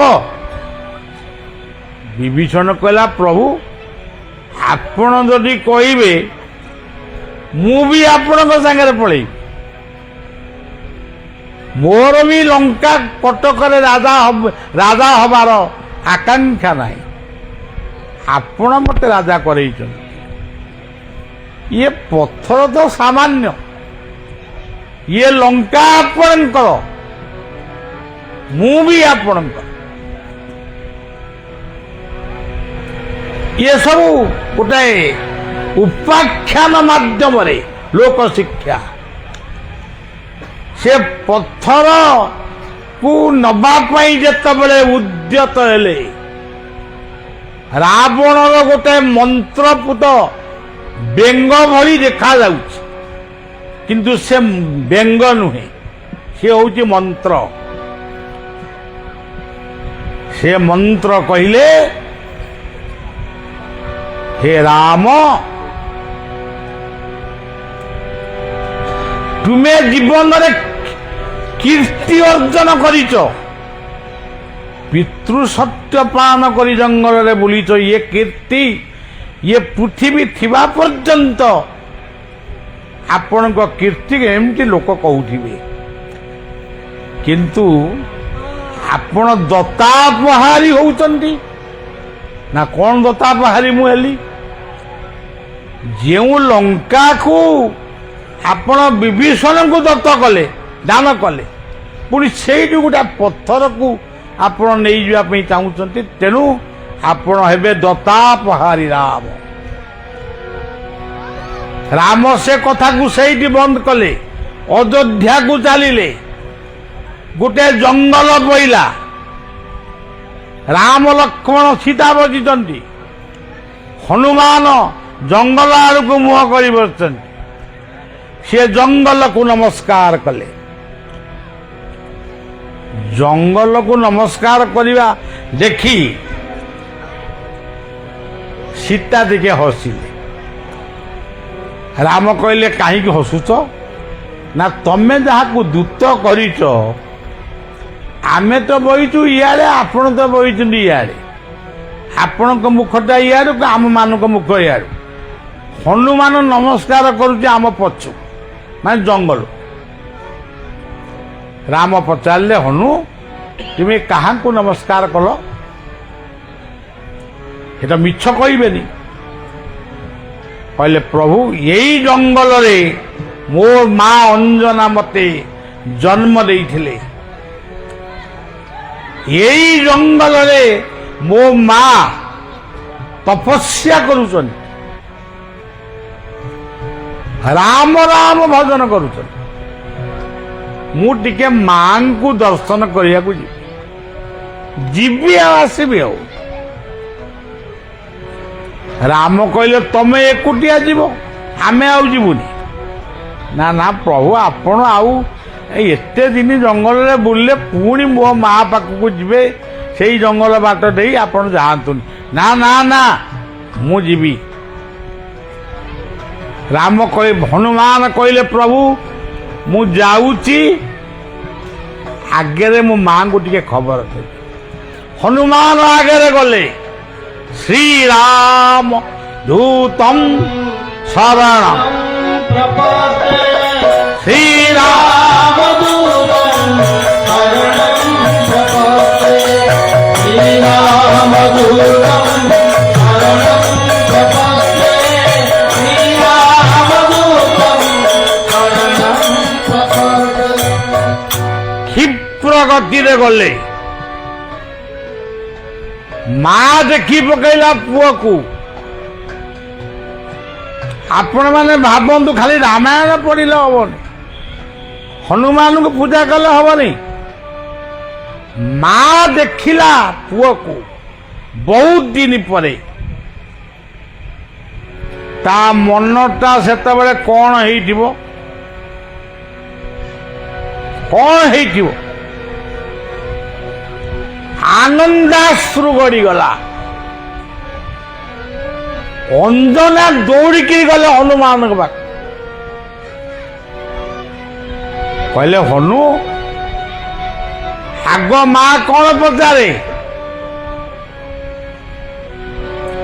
ମା ଜାଣେ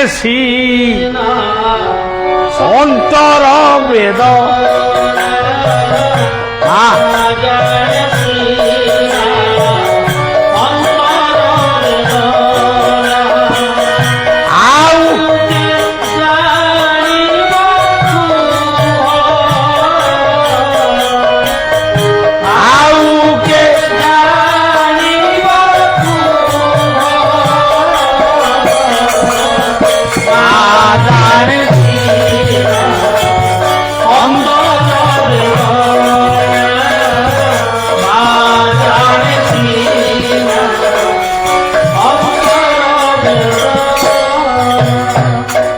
ମା କ'ଣ ପଚାରେ? ଭୋକ କଲାଣି? କ'ଣ ଖାଇଥିଲୁ? ଖାଇକିରି ଆସିଛୁ? ଇଏ ହଉଛି ମାର ଭାବ, ମାର ଭାଷା। ପୁଅ ଖାଲି ନୁହେଁ, ଝିଅ ମଠ। ପୁଅ ଝିଅ ଯଦି ଖାଇନାହାନ୍ତି, କୋଉ ମା ଆଗ ତୁରା ଖାଇଦେଇ ଶୋଇପଡ଼େ? ପଚାରୁଛନ୍ତି ହନୁ ତୋ ଦେହ ଭଲ ଅଛି? ରାମ କେମିତି ଅଛନ୍ତି? ନା ମା ରାମ ଆସୁଛନ୍ତି, ରାମ ଆସୁଛନ୍ତି ତୋ ଆଶ୍ରମକୁ ଦେଖିବା ପାଇଁ। ଅଞ୍ଜନା ଇତସ୍ତତ ହେଇଗଲେ। ଆରେ ପ୍ରଭୁ ଆସୁଛନ୍ତି। ମୋ ମନରେ ଗୋଟେ ଅଭିମାନ ଥିଲା, ପ୍ରଭୁ ସବୁଆଡ଼କୁ ଗଲେ ମୋ ଆଶ୍ରମକୁ ଆଇଲେ। କିଛି ଫଳମୂଳ, କାଠର ବିଛଣା, ଏମିତି ତାଙ୍କର ଯାହା ପାଣି ଫାଣି ରଖି ସେ ସଜାଡ଼ିକି ଠିଆ ହେଇଛନ୍ତି। ରାମ ଆସି ପହଞ୍ଚିଲେ।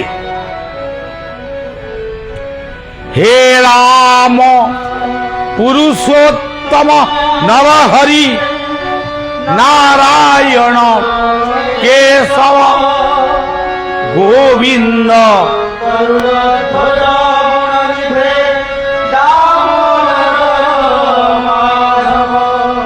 हे कृष्ण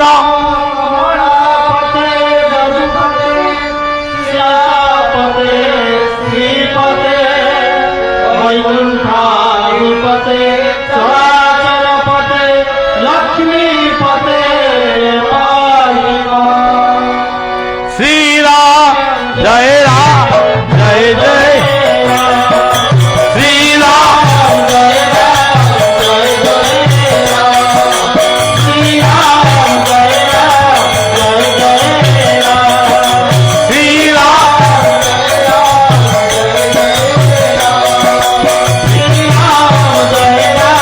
जय जय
ରାମଙ୍କୁ ଯେତେବେଳେ ଅଞ୍ଜନା ଦେଖିଦେଇଛନ୍ତି, ସାଷ୍ଟାଙ୍ଗ ଦଣ୍ଡବତ କଲେ, କଇଁ କଇଁ ହେଇ କାନ୍ଦିଲେ, କହିଲେ ପ୍ରଭୁ ମୁଁ ଭାବି ନଥିଲି ସ୍ୱପ୍ନରେ ଯେ ଆପଣ ମୋ କୁଟୀରକୁ ଆସିବେ, କିନ୍ତୁ ମନେ ମନେ ଖୁସି ହଉଥିଲି ମୋ ପୁଅ ହନୁମାନ ଆଜି ରାମଙ୍କ ସେବାରେ। ତେଣୁ ମୋ ମନ ସେତିକିରେ ଖୁସି। ଆପଣ ଏଇ ଜଙ୍ଗଲର କିଛି ଦୂରରେ ଭରଦ୍ୱାଜଙ୍କ ଆଶ୍ରମକୁ ଯାଇଛନ୍ତି, ଗୌତମ ଋଷିଙ୍କ ଆଶ୍ରମକୁ ଯାଇଛନ୍ତି, କିନ୍ତୁ ମୋ କଥା ଟିକେ ମନେ ପଡ଼ିଲାନି ପ୍ରଭୁ। ଏତେ ଦିନେ ମନେ ପଡ଼ିଲା। ରାମ କହିଲେ ତୁ ମା ବ୍ୟସ୍ତ ହନା, ମୁଁ ଯେତେବେଳେ ଆସିବା କଥା ହିଁ ଆସିଲି। ରାମଙ୍କର ପାଦ ଧୌତ କରିଦେଲେ। ଦେଖନ୍ତୁ କେଡ଼େ ବଡ଼ କାମଟା ସେ କଲେଣି। ରାମଙ୍କର ପାଦ ଧୌତ କଲେ।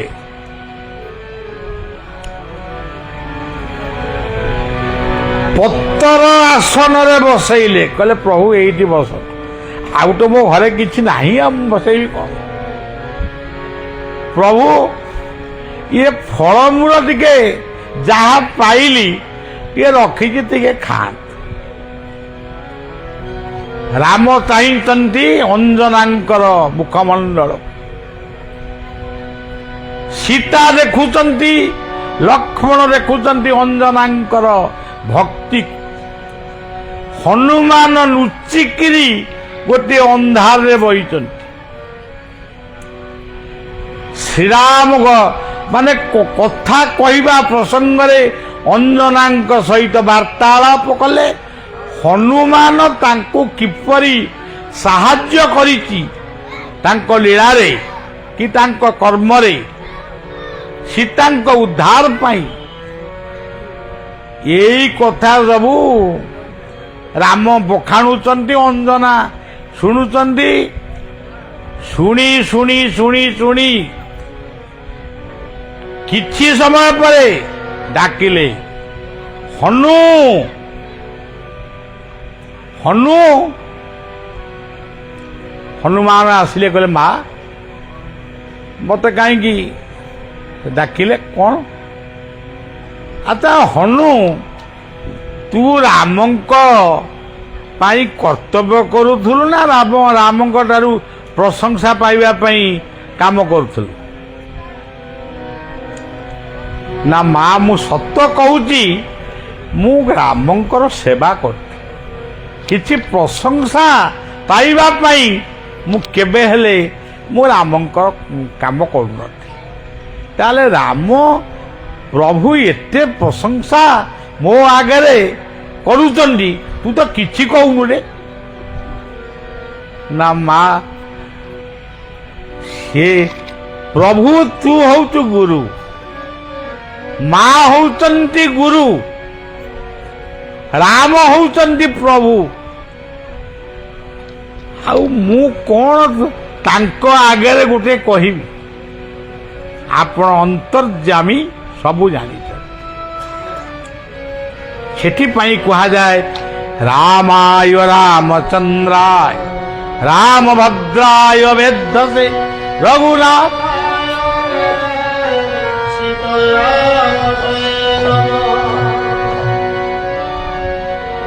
ତେଣୁ ହନୁମାନଙ୍କ କଥା ଶୁଣି ସାରିଲା ପରେ ଅଞ୍ଜନା ଶାନ୍ତ ହେଲେ, ହନୁମାନଙ୍କୁ ଆଉଁସି ଦେଲେ।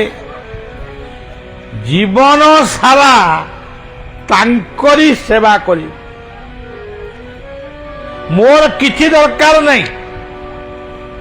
ଯେମିତି ଆଜିର ମା କହୁଛନ୍ତି ତୁ ଜୀବନ ସାରା ମୋରି ପାଖରେ ରହିବୁ, ପୁଅ ବୋହୂ ଆସିବ, ପୁଅ ଆସିବ, ସେ ନାତି ନାତୁଣୀ ହେବେ, এইগুড়াক খালি যে কল্পনা,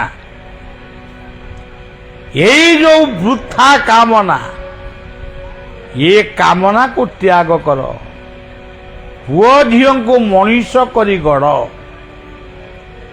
ସେ ମାତାଲ ହେଇଗଲେଣି, ଗୁଣ୍ଡା ହେଇଗଲେଣି, ବଜାରୀ ବି ହେଇଗଲେଣି, କିନ୍ତୁ ବାପ ମାଙ୍କୁ ଜଣା ନାହିଁ ସିଏ କହୁଛନ୍ତି ମୋ ସୁନା ପୁଅ ସୁନା ଝିଅ।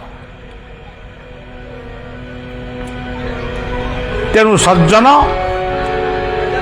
ହନୁମାନଙ୍କ ଠାରୁ ହନୁମାନ ଏ ଅଞ୍ଜନାଙ୍କ ଠାରୁ ହନୁମାନ ରାମ ଲକ୍ଷ୍ମଣ ସୀତା ବିଦାୟ ନେଲେ। କହିଲେ ମା ତୁ ଯେମିତି ହନୁମାନ ପାଇଁ ତୁ ବ୍ୟସ୍ତ, ମୋ ମା ବି ତିନିଟା ମା ମୋର, ଇଏ ତିନିଟା ଯାକ ମା ଆଜି ପାଗେଳି ହେଇଗଲେଣି। ସିଏ ବନ୍ଦାପନା ଥାଳି ସଜାଡ଼ିକିରି ରଖିଛନ୍ତି, ମୁଁ ଗଲେ ସେ ମତେ ପାଛୋଟି ନେବେ। ଯେଉଁ ମନ୍ଥରା ମତେ ଜଙ୍ଗଲକୁ ପଠେଇଥିଲେ ସିଏ ହେଉଛନ୍ତି ଆଦି ଶକ୍ତି ଯୋଗ ମାୟା। ମନ୍ଥରା ମ ଆଉ ରା ମଝିରେ ଅଛି ଥ, ମନ୍ଥରା ଭିତରେ ବି ରାମ ଅଛନ୍ତି। ତେଣୁ ମା ମତେ ବିଦାୟ। ଅଞ୍ଜନା କାନ୍ଦି କାନ୍ଦି କହିଲେ ପ୍ରଭୁ ଜୀବନ ସାରା ତୁମ୍ଭ ନାମ ଆମ୍ରୁ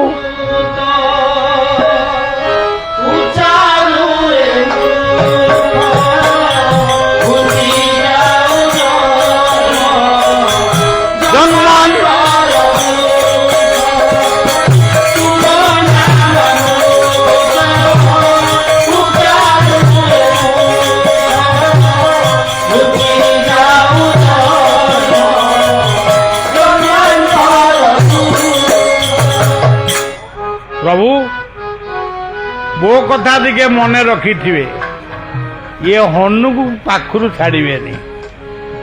ଆପଣ ଅଯୋଧ୍ୟାରେ ରାଜା ହେବେ, ଇଏ ହନୁମାନଙ୍କୁ କିନ୍ତୁ ସେବାରୁ ବଞ୍ଚିତ କରିବେନି।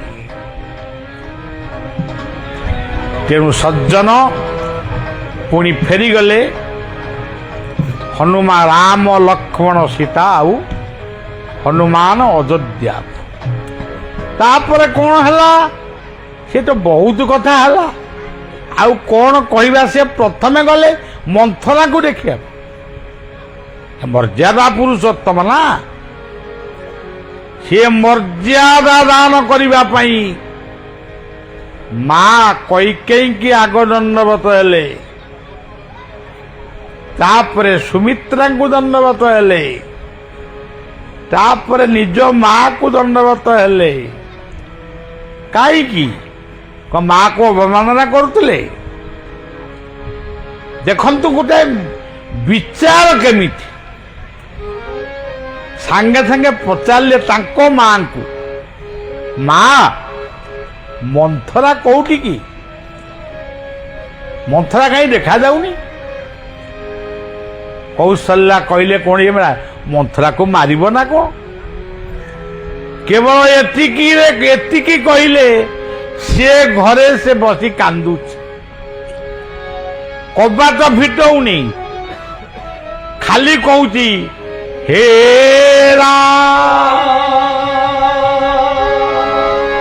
ସୀତା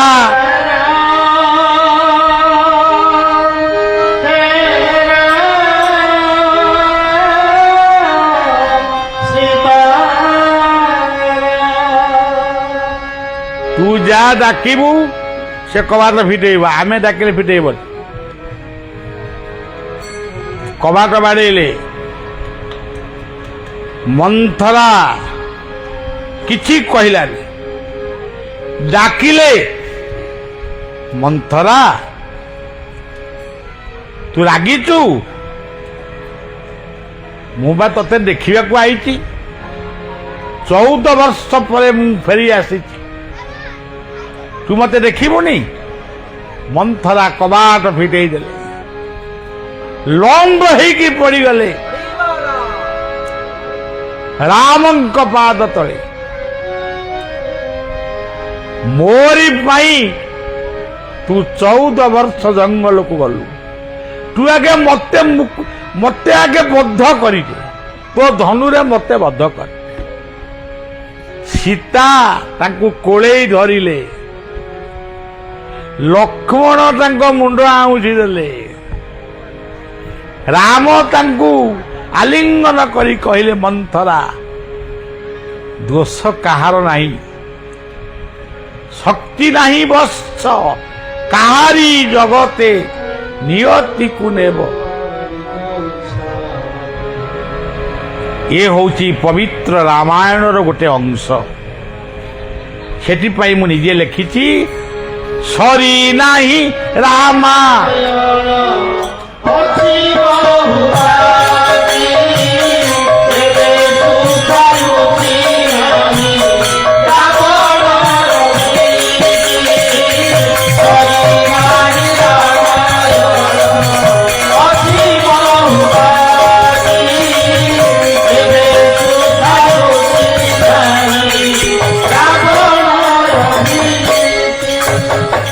ରାତିରେ ଭଦ୍ରକ ଯିବି। ଆଉ ଏଇ ହଉଛି ମୋର କଥା। ତେଣୁ ମୋର ଯେତେ ପ୍ରୋଗ୍ରାମ ଆପଣ ଶୁଣିଲେ ଆଶ୍ଚର୍ଯ୍ୟ ହେବେ। ଆପଣମାନେ ମନେ ମନେ ଭାବିବେ, ଇଏ ତ ପୁରା କୋଟି କୋଟି ଟଙ୍କା ବୋଧେ ରୋଜଗାର କରୁଥିବ। ଆଉ ବାଟ ଖର୍ଚ୍ଚ ବି କିଏ ଦଉଛି ନେଉଛି ତା ବି ମୁଁ ଜାଣିନି। କିନ୍ତୁ ଆପଣମାନଙ୍କର ଶ୍ରଦ୍ଧା କିନ୍ତୁ ବହୁତ। ସେଥିପାଇଁ ବଳିଆ ଚିର ଋଣୀ। ଆପଣମାନଙ୍କର ଶ୍ରଦ୍ଧା ମମତା ଏଇ ମୋର କୋଟି କୋଟି ଟଙ୍କାର ମୂଲ୍ୟ। ମୁଁ ଆପଣମାନଙ୍କର ସେବକ। ସେ ବାବା ବଳିଆ, ସେ ଅମୁକ ବଳିଆ, ସେ ସବୁ କଥା, ସେ କଥା ସବୁ କିଛି ନୁହେଁ। ବଳିଆ ଏଇଠି ବହିଛି ଇଚ୍ଛାପୁରେ। ମୁଁ କି ବଳିଆ? ଜଗନ୍ନାଥ ଡାକିଥିଲେ ବଳିଆ ବୋଲି, ମତେ ଗୋଟେ ନାଁ କହୁଛନ୍ତି ବଳିଆ ବାବା। ଆପଣମାନଙ୍କର ସ୍ନେହ ଶ୍ରଦ୍ଧା ମମତା ଥାଉ, ମୋତେ ଆପଣମାନେ ଆଉ ଡାକନ୍ତୁ।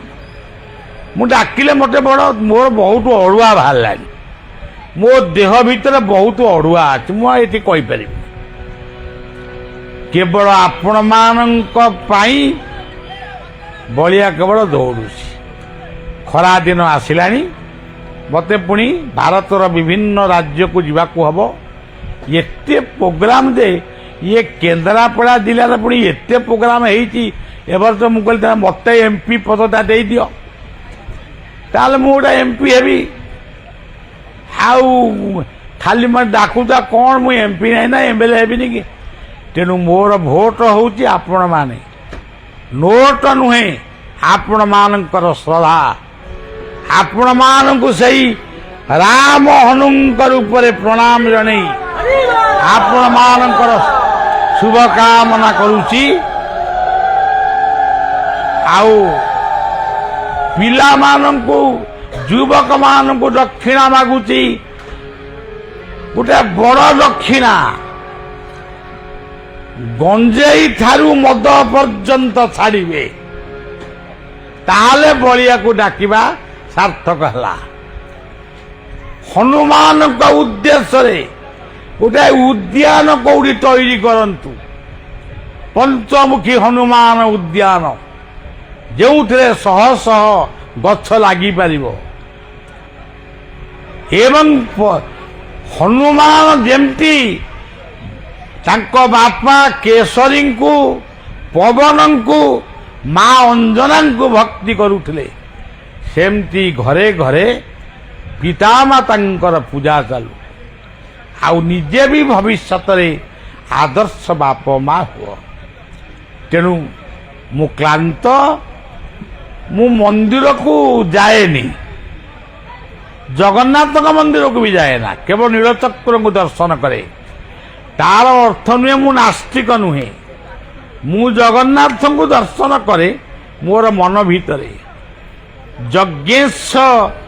ଯଜ୍ଞ ନାରାୟଣଙ୍କୁ ଦର୍ଶନ କରେ, ବିଶ୍ୱ ଶାନ୍ତି ପାଇଁ ପ୍ରାର୍ଥନା କରେ। ତେଣୁ ମୋତେ କେହି ଭୁଲ ବୁଝିବେ ନାହିଁ। ଆପଣମାନେ ଚାଲି ଚାଲି ଆଉଥିଲେ, ମୁଁ ଗାଡ଼ିରେ ବାବୁ ଭଳିଆ ବଇଥିଲି। ମୁଁ ତ ଆଉ ଚାଲିପାରିବିନି। ମୁଁ ଯେତେବେଳେ ଚାଲୁଥିଲି ସେତେବେଳେ ମୋ ପଛରେ ଲୋକ ଦୌଡ଼ୁଥିଲେ। ବର୍ତ୍ତମାନ ବଳିଆ ଚାଲୁଛି, ମୋତେ ଡାହାଣ ପଟେ ଜଣେ, ବାଁ ପଟେ ଜଣେ ଧରିଛନ୍ତି। ତେଣୁ ସଜ୍ଜନ, ଆଜିର ବିଶ୍ୱ କେମିତି ଶାନ୍ତି ହେବ, ଆମ ଦେଶ କେମିତି ଶାନ୍ତି ହେବ, ସେଥିପାଇଁ ଟିକେ ପ୍ରାର୍ଥନା ସମସ୍ତେ କରିବା ଉଚିତ। ଶେଷରେ ସେଇ ମହାବଳୀ ଆଞ୍ଜନେୟ ହନୁମାନଙ୍କୁ ପ୍ରଣାମ ଜଣାଇ ରାମଙ୍କୁ ପ୍ରଣାମ ଜଣାଇ ବଳିଆ ବାଣୀକୁ ବିଶ୍ରାମ ଦେଉଛି। 2 ମିନିଟ୍ କୀର୍ତ୍ତନ କରିବା। ହେ ରଘୁପତି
मर्यादा पुरुषोत्तम श्री रामचंद्र भगवान की सिद्ध बलदेव चंद्र की पंचमुखी हनुमान की पंचमुखी हनुमान भगवान की यज्ञेश्वर नारायण की।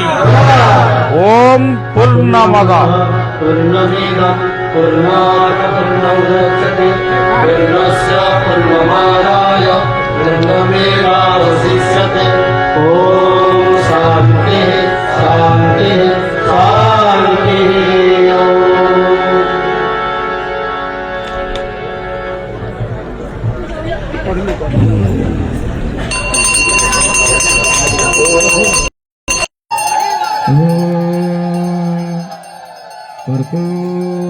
कर्पूरपूरेण मनोहरेण सुवर्णपात्र